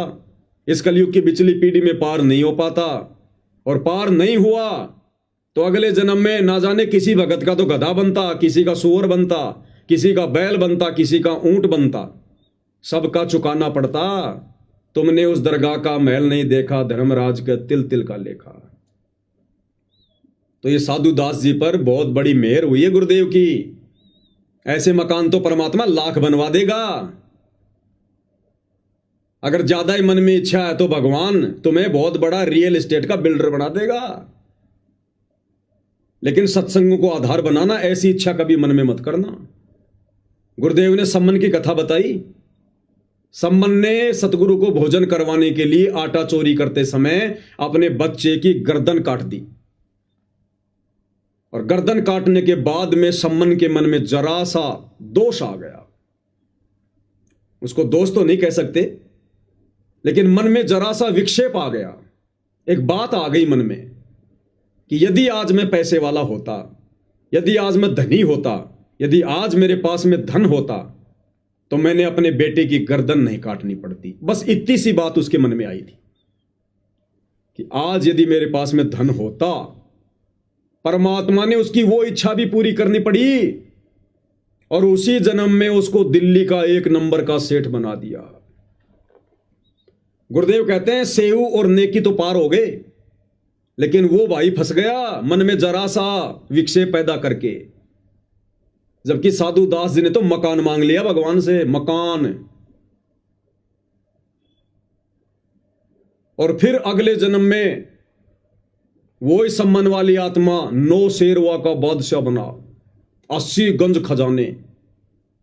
फिर अगले जन्म में बलक बुखारे का बादशाह बना वो ही सम्मन, जिसके ठाठ बाट को देखकर देवताओं का राजा इंद्र भी शर्मा जाता था। तो ये तत्व ज्ञान सतगुरु ने क्यों दिया हमें? इसको आधार बनाकर भक्ति मार्ग पर आगे बढ़ने के लिए, आंख बंद करके चलने के लिए नहीं। अरे आंख बंद करके तो सतगुरु का परिवार खूब चल रहा है। आंख बंद करके तो सतलोक आश्रम मैनेजमेंट हरियाणा खूब चल रहा है। और हम भगत भी अगर इसी प्रकार से आंखें बंद करके चलेंगे भक्ति मार्ग पर, तो सतगुरु को फिर कौन से दिन प्रसन्न करेंगे? क्या वही गलतियां करते रहेंगे जो गलतियां हम आज से पहले करते आ रहे हैं, सतगुरु को दुखी करते आ रहे हैं? अरे बड़ी मुश्किल से सतगुरु रिझा है, पता नहीं कौन से सौभाग्य से प्रसन्न हुआ है। कलयुग की बिचली पीढ़ी में आके हम डूबते हुओं को सहारा दिया है, और आज मोक्ष मांगने के बजाय कार कोठी बेटा बेटी मांगते मांगते मर जाएंगे क्या? हमारी ये इच्छाएं, ये हवस कौन से दिन पूरी होगी फिर?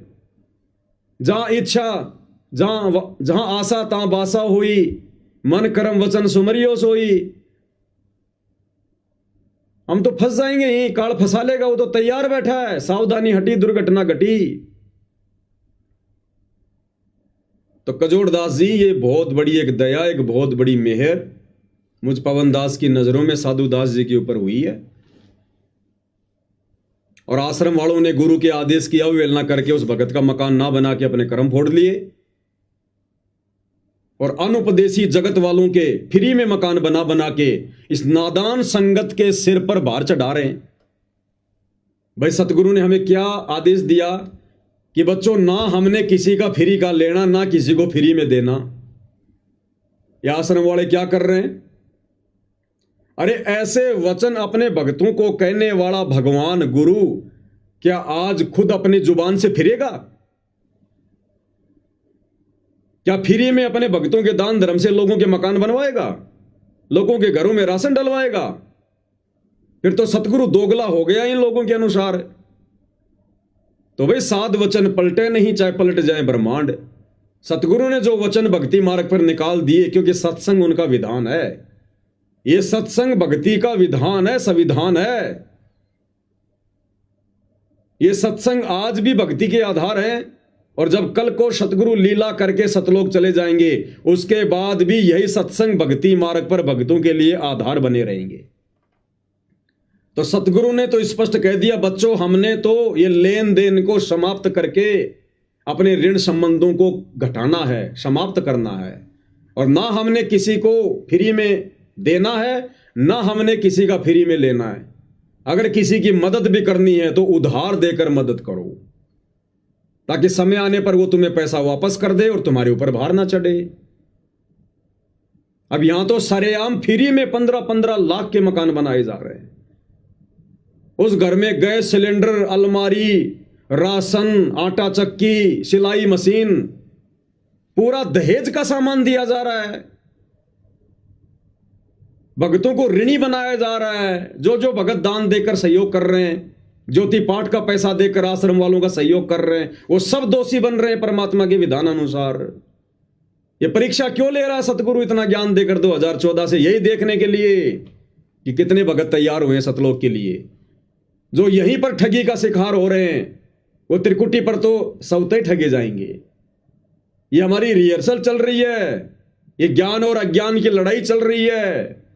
गरीब कच्चा हीरा किरच हो नहीं सहे घनमार, ऐसा ये मन हो रहा लेखा लेकर तार।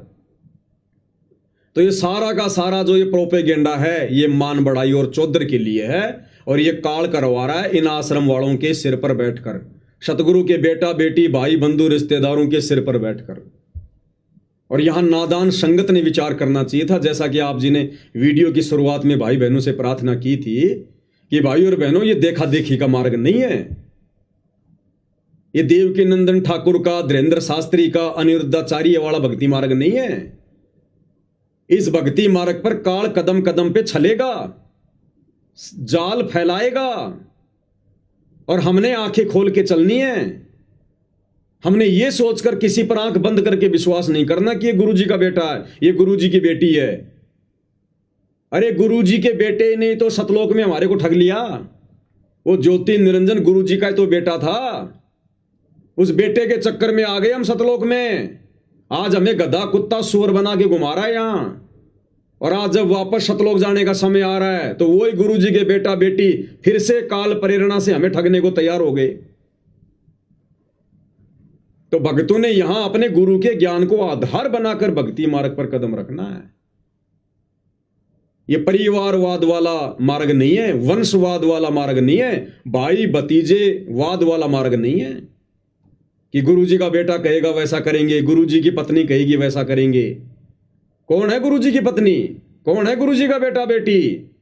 गुरुदेव ने स्पष्ट कर दिया, बच्चों यदि तुम मुझे परमात्मा मानते हो, कबीर साहब मानते हो, तो कबीर साहब इस गंदे लोक में कोई ये अंडे देने के लिए नहीं आता, यानी बच्चे पैदा करने नहीं आता।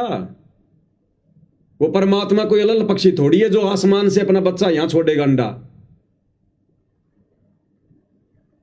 तो गुरुदेव ने कहा कि बच्चों, समझदार को संकेत काफी है। ये बेटा बेटी की, रिश्तेदारों की, पत्नी की, ये तो परमात्मा एक लीला करता है इस काललोक के अनुसार, एक परिवार में आने की। जैसे आदरणीय गरीबदास जी आज से 350 साल पहले आए, खुद परमात्मा थे, बंदी छोड़ थे, किसी मां के गर्भ से नहीं आए, लेकिन लोगों की नजरों में मां के गर्भ से।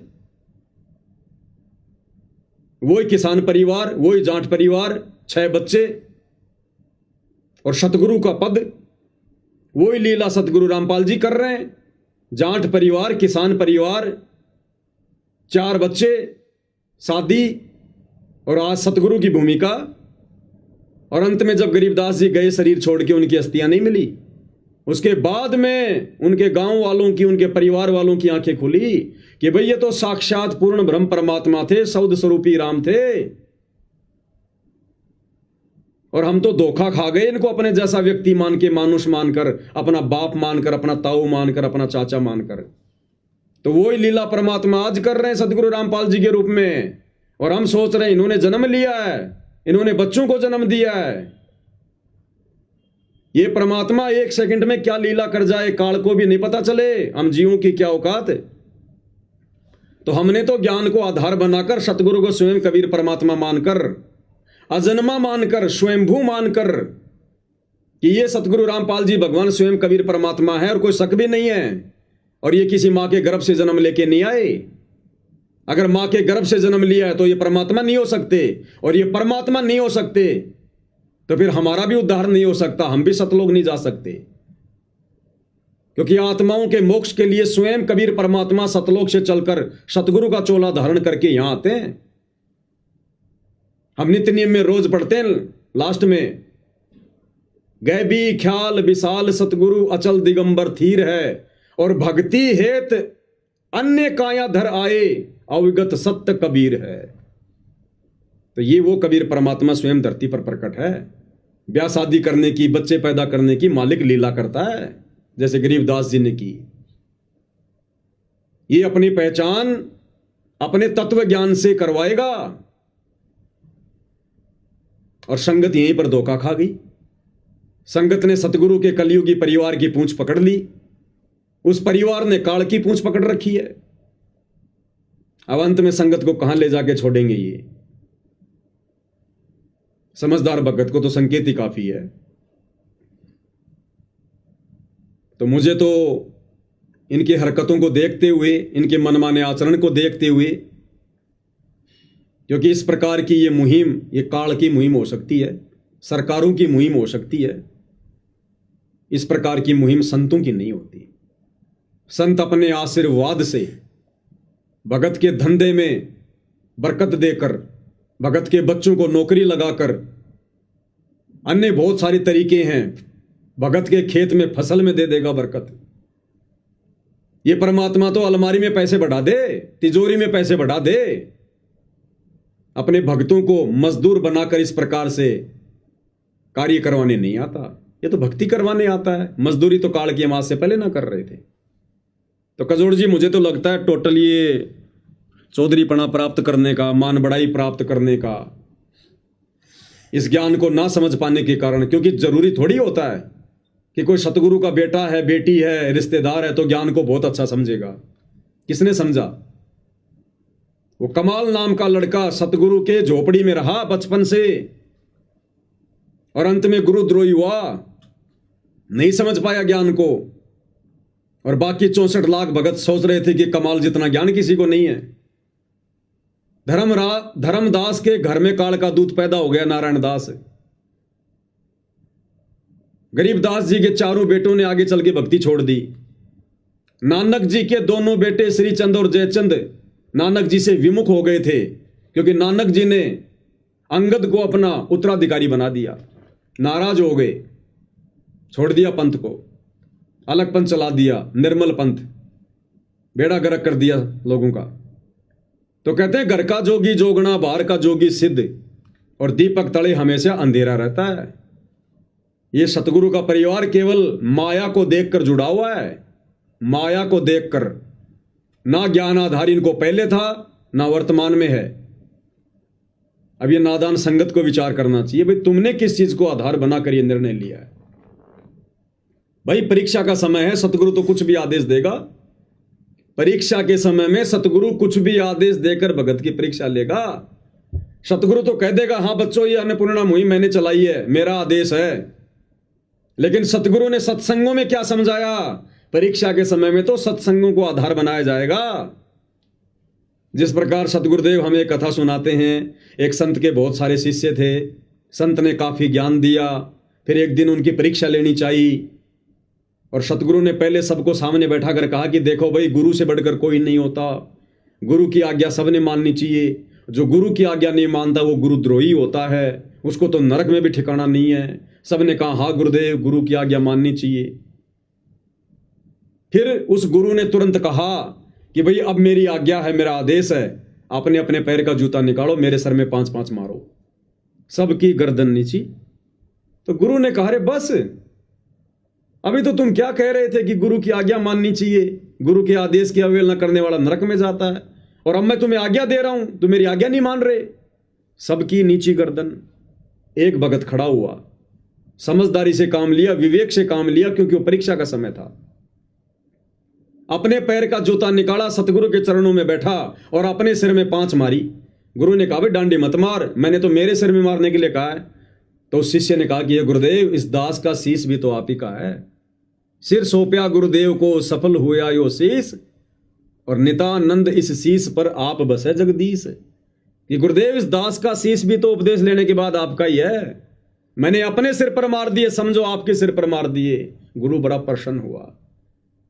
मैं गारंटी के साथ कह सकता हूं कजोड़ जी, उस समय यदि उस संत के सामने गुरु जी के बेटे बैठे होते, गुरु जी की बेटियां बैठी होती, गुरु जी का भाई बैठा होता, ये कोऑर्डिनेटर बैठे होते, और गुरु कह देता कि भैया मेरे सर में 5-5 जूते मारो, ये 5 नहीं 10-10 मारते, ये कुछ विशेष वस्तु मिलेगी। गुरु जी कह रहे हैं, गुरु जी की आज्ञा है, हम तो गुरु की आज्ञा में चलते हैं। ये बुद्धि विवेक का इस्तेमाल नहीं करते, जैसा वर्तमान में नहीं कर रहे, ये नादान संगत नहीं कर रही। अरे एक टीचर साल भर तक पढ़ाता है बच्चों को, भारत की राजधानी नई दिल्ली, भारत की राजधानी नई दिल्ली, और वही टीचर उन बच्चों की परीक्षा के लिए परीक्षा में सवाल बना के देता है, भारत की राजधानी क्या है। और उस समय यदि कोई बच्चा पूछे कि गुरुजी भारत की राजधानी क्या लिखूं, बंबई लिख दूं क्या, तो टीचर उसको सही आंसर नहीं बताएगा। टीचर कहेगा बेटा जो तेरे को अच्छा लगे वो लिख दे, क्योंकि टीचर को पता है कि मैंने तो साल भर क्या पढ़ाया, इसने ध्यान दिया नहीं, अब ये मेरे से पूछ रहा है। अगर मैं इसकी मदद करूंगा इस समय तो मैं इसका दुश्मन हूं। ये बच्चा फिर कभी नहीं सुधर पाएगा। तो टीचर परीक्षा के समय में बच्चे की कोई मदद नहीं करता, और उल्टे उल्टे सवाल करके, क्या टीचर को नहीं पता भारत की राजधानी क्या है? उसमें 4 ऑप्शन क्यों लिख रहा है? दिल्ली, बंबई, कलकत्ता, महाराष्ट्र, बच्चे की परीक्षा के लिए। तो अगर ये अन्नपूर्णा मुहिम, पहली बात तो सतगुरु जी अपनी तरफ से कोई आदेश नहीं देंगे, ये भी काल प्रेरणा से इन आश्रम वालों ने लोगों की सलाह से, जगत वालों की सलाह से सतगुरु से हिसार जेल में जाके प्रार्थना लगाई होगी। अब सतगुरु को तो मौका मिल गया भक्तों की परीक्षा लेने का, ये तो बहुत अच्छा काम हो गया, क्योंकि सतगुरु को अपने परिवार की हकीकत का तो पहले पता था। अगर ये परिवार ज्ञानवान होता, मर्यादा में होता, तो बरवाला कांड ही ना होता। तो सतगुरु को तो अच्छे से पता था उनके बारे में। जब ये इस प्रकार का ये प्रस्ताव सतगुरु के पास लेकर गए तो सतगुरु ने देखा रे तो बहुत अच्छी बात हो गई, इन्होंने तो अपने कर्म फोड़ने मुझे मानुष मानकर, इस बहाने संगत की भी परीक्षा हो जाएगी। सतगुरु ने कह दिया बच्चों ठीक है, तुम्हें जैसा उचित लगे करो, बहुत अच्छी बात है। इस बात को इन्होंने संगत में यह कहकर वायरल कर दिया कि गुरु जी का आदेश है, गुरु जी का आदेश है, गुरु जी का आदेश है। आजकल AI से गुरु जी की ऑडियो खूब बन रही है, पता ही नहीं चलेगा गुरु जी की आवाज कौन सी, AI की कौन सी है। खुद इन आश्रम वालों ने जब जब भूल पड़े पुस्तक की 3 घंटे की AI से ऑडियो बनाकर डाल रखी है, कोई माई का लाल पहचान ही नहीं सकता। अन्नपूर्णा मुहिम का 5 मिनट का संदेश गुरु जी की आवाज में AI से बना के डाल रखा है, कोई माई का लाल समझ ही नहीं पा रहा। तो ये संगत की परीक्षा चल रही है वर्तमान में।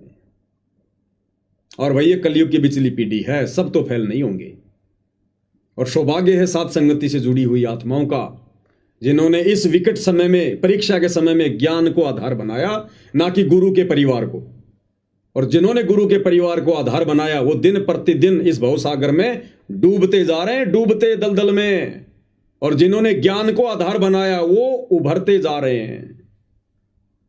तो कजोड़ जी ये अन्नपूर्णा मुहिम, इसके तहत जितने भी कार्य किए जा रहे हैं, ये सारे के सारे कार्य मनमाना आचरण है, गुरुदेव के ज्ञान के निकट भी नहीं है। ना परमात्मा इस प्रकार की बकवाद किसी से करवाते, ना इससे पहले उन्होंने किसी की ये करवाई, और ना 4 युगों में परमात्मा ने इस प्रकार की मुहिम चला के किसी के मकान बनवाए। ये परमात्मा तो भगत को उपदेश देकर फिर भगत की भक्ति और मर्यादा के आधार से, भाई जैसी भक्ति करोगे फिर वैसी परमात्मा बरकत देगा, जितना गुड़ डालोगे उतना ही मीठा होगा। भाई सतगुरु को अपने भक्तों से क्या दुश्मनी है? जो बेचारे भगत तो झोपड़ियों में पड़े हैं 50%, और जगत वाले जो रोज अपना काम किसी न किसी तरीके से चला ही रहे हैं, उनको चुन चुन के मकान बनवा रहा है। तो सतगुरु कुछ नहीं करवा रहा, जो भी वर्तमान में हो रहा है सब काल प्रेरणा से हो रहा है। और जो ज्ञान को आधार बनाकर इन चीजों को समझ जाएगा वो जीत में रहेगा, बाकी सारी संगत हार में है, इसमें कोई दो राय नहीं है। तो मेरे तो इस विषय पर जो आपने सवाल किया था ये विचार हैं। बाकी आप क्या विचार रखते हैं भाई बहनों को, और क्या संदेशा देना चाहते हैं आप जी? तो भाई और बहनों, पवन दास जी से जाने आध्यात्मिक सोच अनुसार, आध्यात्मिक ज्ञान के अनुसार इनके विचार जाने कि आश्रम वाले जो भाई हैं, सेवादार हैं, जो अन्नपूर्णा मुहिम के तहत जो अभी कार्य कर रहे हैं, वो भक्ति मार्ग में ज्ञान आधार से, आध्यात्म की दृष्टि से कितना सही है या नहीं। तो इन्होंने क्लियर कर दिया ज्ञान आधार से, सबूत और प्रमाण सहित, कि आश्रम वाले भाई केवल और केवल मान बढ़ाई वश, अपनी चौधर वश, अपना सम्मान करवाने वश और जगत में अपनी वाहवाही लूटने के वश ये मुहिम चला रहे हैं। इसका प्रमाण भी पवनदास जी आगे बता सकते हैं कि इनके बारे में गुरुजी ने कुछ बोला है किसी सत्संग में या किसी और विशेष संदेश में या और किसी माध्यम से, तो ये बताएंगे। बाकी भाई और बहनों, ये सारी चीज़ें जो अभी वर्तमान समय में चल रही है आश्रम वाले भाइयों की तरफ से, ये केवल और केवल जगत वालों से अपनी मान बढ़ाई वश, अपना सम्मान करवाने वश और अपनी चौधर पाने की वश ये जगत में ये कार्य कर रहे हैं। अन्यथा पवनदास जी ने भी बताया कि एक भगत है दिल्ली से, तो उसकी प्रार्थना करने के बावजूद और संत रामपाल जी महाराज जी का आदेश आने के बावजूद उसका मकान नहीं बनाया गया। यानी गुरु का आदेश हो मकान बनाने का, फिर भी मैनेजमेंट आश्रम वाले उसका मकान नहीं बनाया, उन्होंने उसका मकान नहीं बनाया। और एक जगत वालों की छोटी सी प्रार्थना पर, जिनके पहले से मकान कुछ रहने लायक हैं, तब भी उनके मकान दोबारा फोड़कर उनके मकान बनाए जा रहे हैं। यानी उनके लिए रहने की व्यवस्था है, फिलहाल वो रह सकते हैं, अपना टाइम पास कर सकते हैं, लेकिन फिर भी उनका मकान उसको फोड़कर दोबारा से 2 मंजिला मकान बनाया जा रहा है। कारण कि वहाँ पे इन्होंने बताया कि गांव के सरपंच को साथ लेकर उनके हाथों उनको चाबी दिलवाना, फोटो खिंचवाना, वीडियो बनवाना, यानी वहाँ के गांव वालों की नज़रों में अपनी चौधर और मान बढ़ाई पाना, अपना सम्मान करवाना, उनकी नज़रों में एक अपने आप को एक ये मान लो कि आप ऐसा तो कोई भगत करता नहीं, बिल्कुल भगत के तो नियम और मर्यादा में है ही नहीं, केवल उनकी गांव वालों की नज़रों में एक अच्छा व्यक्ति साबित होना, ये इनकी प्रक्रिया चालू है भाई और बहनों आश्रम मैनेजमेंट की। तो हम पवनदास जी से और जानेंगे इस विषय के ऊपर कि ये जो आश्रम वाले भाई मान बढ़ाई को लेकर चल रहे हैं, ये साबित भी हो गया है और गुरुजी ने भी हो सकता है किसी सत्संग में बताया हो, इनको बहुत बार संदेश दिए हों। तो हम आपसे और जानेंगे और हमारे भाई बहन भी जानेंगे जो लाइव देख रहे हैं आज, क्योंकि भाई और बहन, कुछ एक भाई बहन जो नादान हैं, जिन्होंने ज्ञान को आधार नहीं बनाया, जिन्होंने सत्संग नहीं सुने, वो केवल और केवल देखा देखी में इस मार्ग पर आगे कदम रख रहे हैं, आगे चल रहे हैं। वो ये सोच कर चल रहे हैं कि भाई ये तो गुरुजी का बेटा बेटी है, ये गुरुजी का परिवार है, ये गुरुजी के खास रिलेटिव है, या ये गुरुजी के बहुत समय से संपर्क में है, निजी, मतलब वो पास में रहे हैं। सतलोक में भी तो हमने यही सोचा था कि ये ज्योति निरंजन ये गुरुजी के वचन से उत्पन्न हुआ उनका बेटा ही तो है।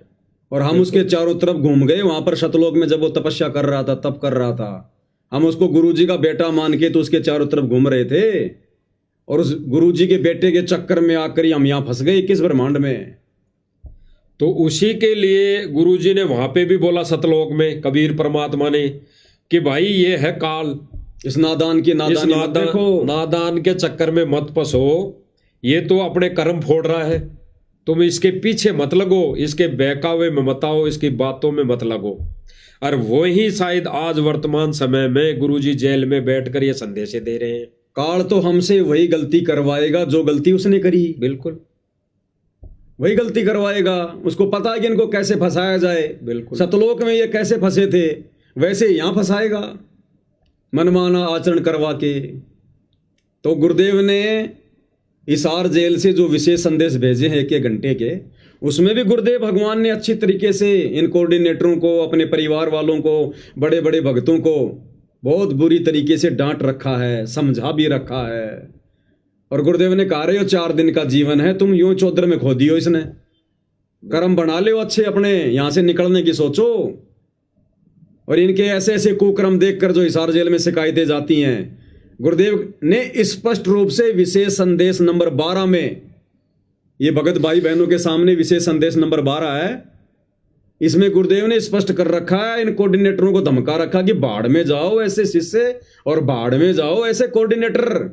जो अपनी मनमानियां करते हैं, क्योंकि सब ये मनमानियां तो चल रही हैं। ये धनाना में स्टेडियम बनाना मनमानी, धनाना गांव में बस स्टैंड बनाना मनमानी, धनाना गांव में एम्बुलेंस चलाना, ये बसें चलाना, रोडें बनवाना मनमानी, जाटों की धर्मशाला बनवाना मनमानी, गुंडों की सीबीआई जांच करवाना मनमानी, सीबीआई जांच में 5 लाख रुपए देना मनमानी, जाटों के आरक्षण में संगत को बैठाना मनमानी, आरक्षण में करोड़ों रुपया संगत के ज्योति पाठ दान का चंदे में देना मनमानी, अयोध्या में जाके काल पुजारियों के लिए भंडारा करना मनमानी, नेपाल के सीतापुर में भंडारा लगाना मनमानी,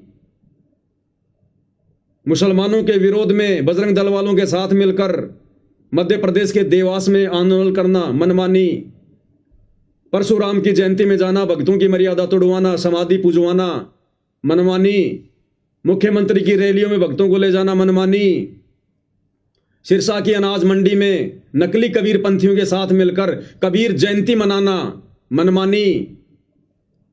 कितनी मनमानियां गिनाएं इनकी।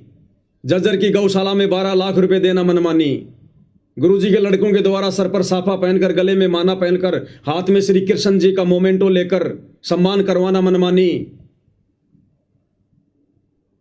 सोनीपत की गौशाला में जाकर भंडारा लगाना, वो अपना यज्ञ कर रहे थे दयानंद वाला, वहां जाकर भंडारा लगाना मनमानी। सुबह से शाम हो जाएगी। इसलिए सतगुरु ने दुखी होकर अंत में विशेष संदेश में सार्वजनिक तौर पर, और ये शब्द कहने पड़े विशेष संदेश नंबर 12 में, भाई बहन सुन सकते हैं, ये बाढ़ में जाओ ऐसे शिष्य और बाढ़ में जाओ ऐसे कोऑर्डिनेटर जो अपनी मनमानी करते हैं। और ये थोड़ा सा जीवन है, तुम इसको चौधर में खो दियो इसको। कितने दुखी होकर कह रहे हैं। और अंत में गुरुदेव कह रहे हैं कि बच्चों अपने ऊपर रहम नहीं कर सकते तुम मेरे ऊपर करो। यानी सारी सृष्टि का मालिक सतगुरु रामपाल जी भगवान अपने उन नालायक भक्तों से भीख मांग रहा है। डूब के मर जाना चाहिए उन भक्तों ने, जिनकी इन उल्टी हरकतों के कारण सतगुरु खून के आंसू रो रहा है हिसार जेल में। क्या कह रहे हैं परमात्मा, सुनिएगा ध्यान से। बाढ़ में जाओ विशेष और ऐसे कोऑर्डिनेटर तो अपनी बकवास करते हैं। कर्म बना लो, बकवास छोड़ कर। ये बार बार कहने की बात नहीं है। तो मुश्किल से मानो शरीर मिला, इसमें तुम वो चौधर में खो दियो और नष्ट करके चले जाइए इस जीवन को। बचाओ, अपने ऊपर रहम ना करते दास पकड़ लो। मेरा संघर्ष देखो, 27-28 साल हो गए दास में। 1994 से आज तक हिसाब ला लो। और इसलिए कि आप घोर नरक में पड़े हो, इसको सुख मानने बैठे हो। अरे सुख है कितनी समय का पता है आपको? सांस बेरा ना, इस सांस का आवन हो ना हो। ऐसे गंदे लोग में माचे माचे करो हो, अहंकार में सड़ रहे हो। यू काल पारा कर रखा काल ने, तो हवा पर रखिए और एकदम पलट देगा टायर सा तुम्हारा। आँख खोल लो। आखिर तुझको कौन कहेगा गुरु बिन आत्मज्ञान, मन ने की कर ले 2 दिन का मेहमान, मन ने की। ये कबीर साहब रो रो का गाया करते खड़े होके तो चौराहों पर, आंखों में आंसू होती थी उनके। ये गाना नहीं था, ये विलाप था। विलाप दास गाता नहीं, आत्मा से रोता है, ऊपर से गा रहा।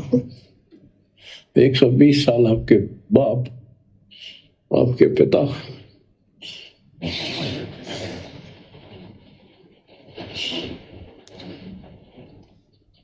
एक झोपड़ी में रहे, गर्मी सर्दी बारिश हो गई, हमारे लिए पड़े रहे, क्योंकि वो आते हमारे को सद्बुद्धि देने के लिए, पर हमारे ऊपर काल का प्रभाव जबरदस्त है। कजोड़ जी, बहुत सारे लोग समझ नहीं पाते कि ये सतलोक आश्रम मैनेजमेंट हरियाणा क्या है, राष्ट्रीय समाज सेवा समिति क्या है। तो जो अपने गुरु को खून के आंसू रुला दे उसे कहते हैं सतलोक आश्रम मैनेजमेंट हरियाणा। उसे कहते हैं RSSS, राष्ट्रीय समाज सेवा समिति। तो गुरुदेव किस प्रकार से रो रो कर अपने नालायक बच्चों को समझा रहे हैं, उसके बावजूद भी अपनी उल्टी हरकतों से बाज नहीं आ रहे, काल प्रेरणा से बाज नहीं आ रहे। नित नए नए पाखंड, आडंबर, ड्रामेबाजी, अपना मान सम्मान करवाना इन आश्रमों में, आश्रम में आने वाले राजनेताओं का मान सम्मान करना, कभी सिर पर पगड़ी पहनकर, कभी अपने इस कंधे पर शॉल डालकर, कभी उनके हाथों में वो फूल वाल देकर। क्या हो रहा है ये? अभी भी नहीं पता इनको सम्मान का अधिकारी कौन है संसार में, खुद का ही सम्मान करवाने में लगे हुए हैं। तो ये लोग पूरी तरह से काल प्रेरित हैं। और संगत यदि इनको गुरु का बेटा बेटी समझ के, भाई बंधु समझ के, या बड़े बड़े भगत समझकर इनकी पूंछ पकड़कर यदि भवसागर को पार करना चाहेगी, तो ये तो डूबे हुए हैं, इनको भी ले डूबेंगे। हम तो डूबेंगे सो डूबेंगे सनम, तुमको भी ले डूबेंगे। और दास ने वैसे तो साधु दास भगत जी के घर का वीडियो दिखा दिया है। ये खुद भगत है जो वहां पर देख रहा है, जो माइक हाथ में लेकर। हरियाणा फास्ट न्यूज़ नाम से इसका यूट्यूब चैनल है। और फिर भी किसी को शंका हो तो दास ने इस लाइव वीडियो में नीचे नीचे कमेंट्स को जो है वो पिन कर दिया है। उसमें साधु दास भगत जी का मोबाइल नंबर है, जिसका घर जला हुआ है। आप डायरेक्ट उससे भी बात करके जानकारी प्राप्त कर सकते हो कि भाई अभी तेरा मकान बना कि नहीं बनाया, आपने गुरु जी से प्रार्थना करी कि नहीं करी।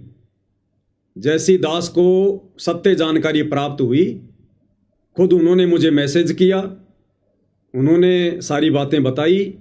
उसी आधार से दास ने आप भाई बहनों के सामने रख दी। बाकी उनका मोबाइल नंबर मैंने आप भाई बहनों को नीचे कमेंट्स में डाल दिया है। जिसको शंका हो वो बात कर सकता है। बाकी आप बताइए बाबा जी। बिल्कुल भाई और बहनों, पवन दास जी ने बिल्कुल सही बताया है। भाई जो भगत जी हैं, साधु दास जी हैं, उनसे जानकारी मिलने के बाद ही इन्होंने सारी चीज़ें बताई हैं। क्योंकि साध संगति का मतलब ये है कि साध संगति सत्य की संगति, और जब तक सत्य नहीं होता तो साध संगति में कोई बातें नहीं होती। तो जब सत्य सामने आया तभी आगे बातें हो रही है। अन्य भाई बहनों तक इस लाइव के माध्यम से ये सच्चाई बताई जा रही है।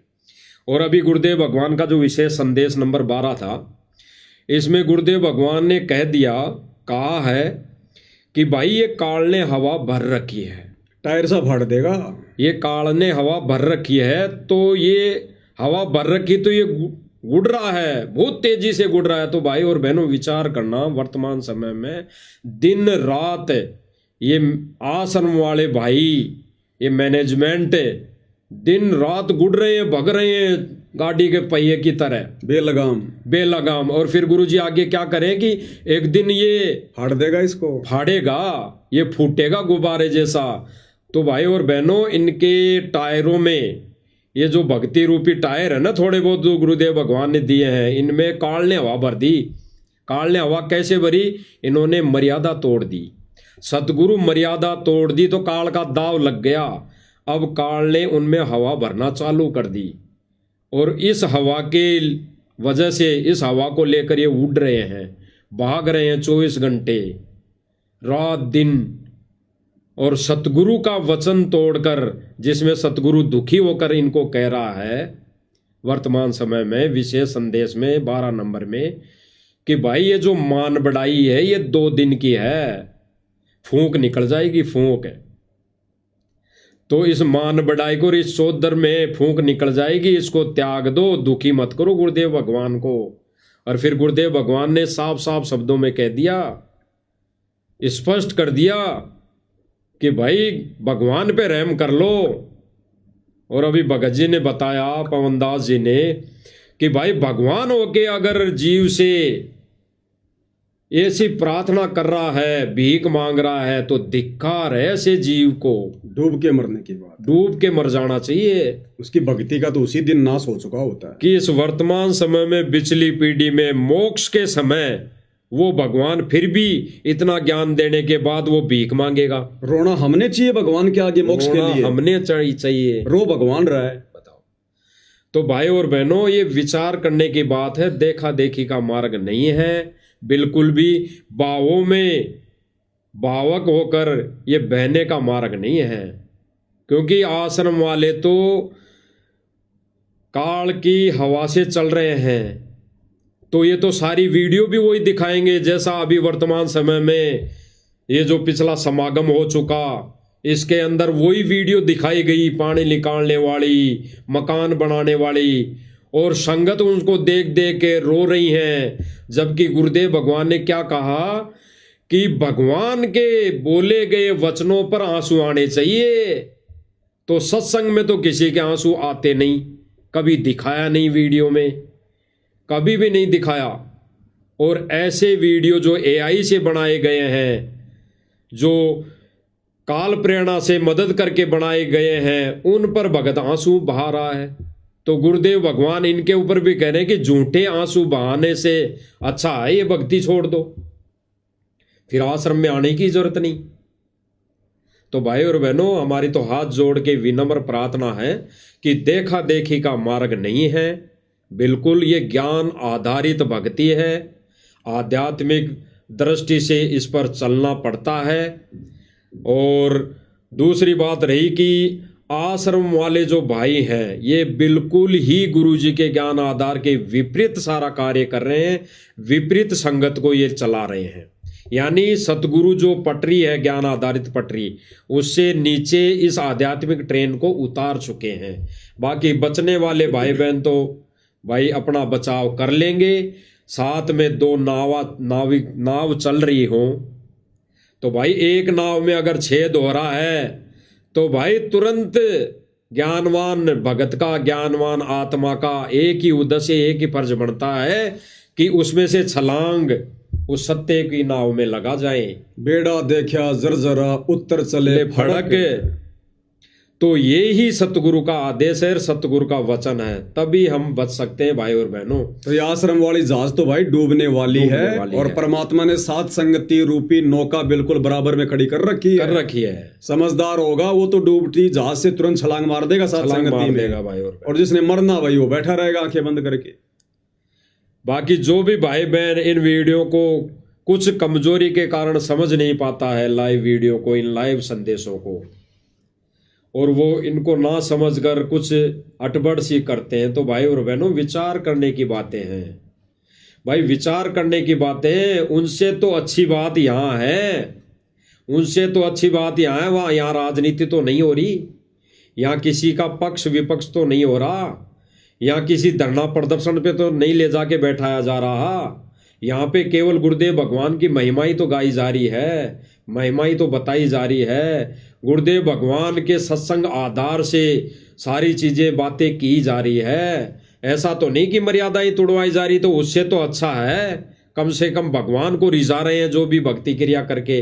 तो भाई और बहनों विचार करना इन बातों पे और गहराई से चिंतन मनन करना कि ये जो साथ संगति के वीडियो हैं, सत्सेवकों के वीडियो हैं, ये किस पर्पज और किस आधार पर और इनका क्या मूल्य है, क्या औचित्य है, क्या इनका रीजन है, इन पर विचार विमर्श करके भाई और बहनों ये दो नाव परमात्मा ने खड़ी कर रखी है। अब कौन सी नाव में सवार होना है वो भक्तों के ऊपर डिपेंड करता है, संगत के ऊपर डिपेंड करता है, आप और हमारे ऊपर निर्भर करता है कि हमने उस छेद हुई नौका में बैठे रहना है या सतगुरु के उस विमान में बैठना है जो सीधा सतलोक जाएगा। तो भाई और बहनों विचार करने की बातें हैं, बाकी और भी बातें होती रहेंगी। मालिक के आशीर्वाद से वीडियो बनते रहेंगे, ज्ञान आधारित बातें होती रहेंगी। सभी भाई बहन इसी प्रकार से जुड़े रहिए। आज की वीडियो में गुरुदेव भगवान के आशीर्वाद से केवल इतना ही। परमेश्वर हम सबको आशीर्वाद दें, हमारा मार्गदर्शन करें, हमें इसी प्रकार ज्ञान आधार वाले तरीके से भक्ति मार्ग पर आगे बढ़ाते रहें। एकमात्र यही हमारी कामना पूज्य गुरुदेव भगवान के चरणों में है। बंदी छोड़ सतगुरु रामपाल जी भगवान की जय हो।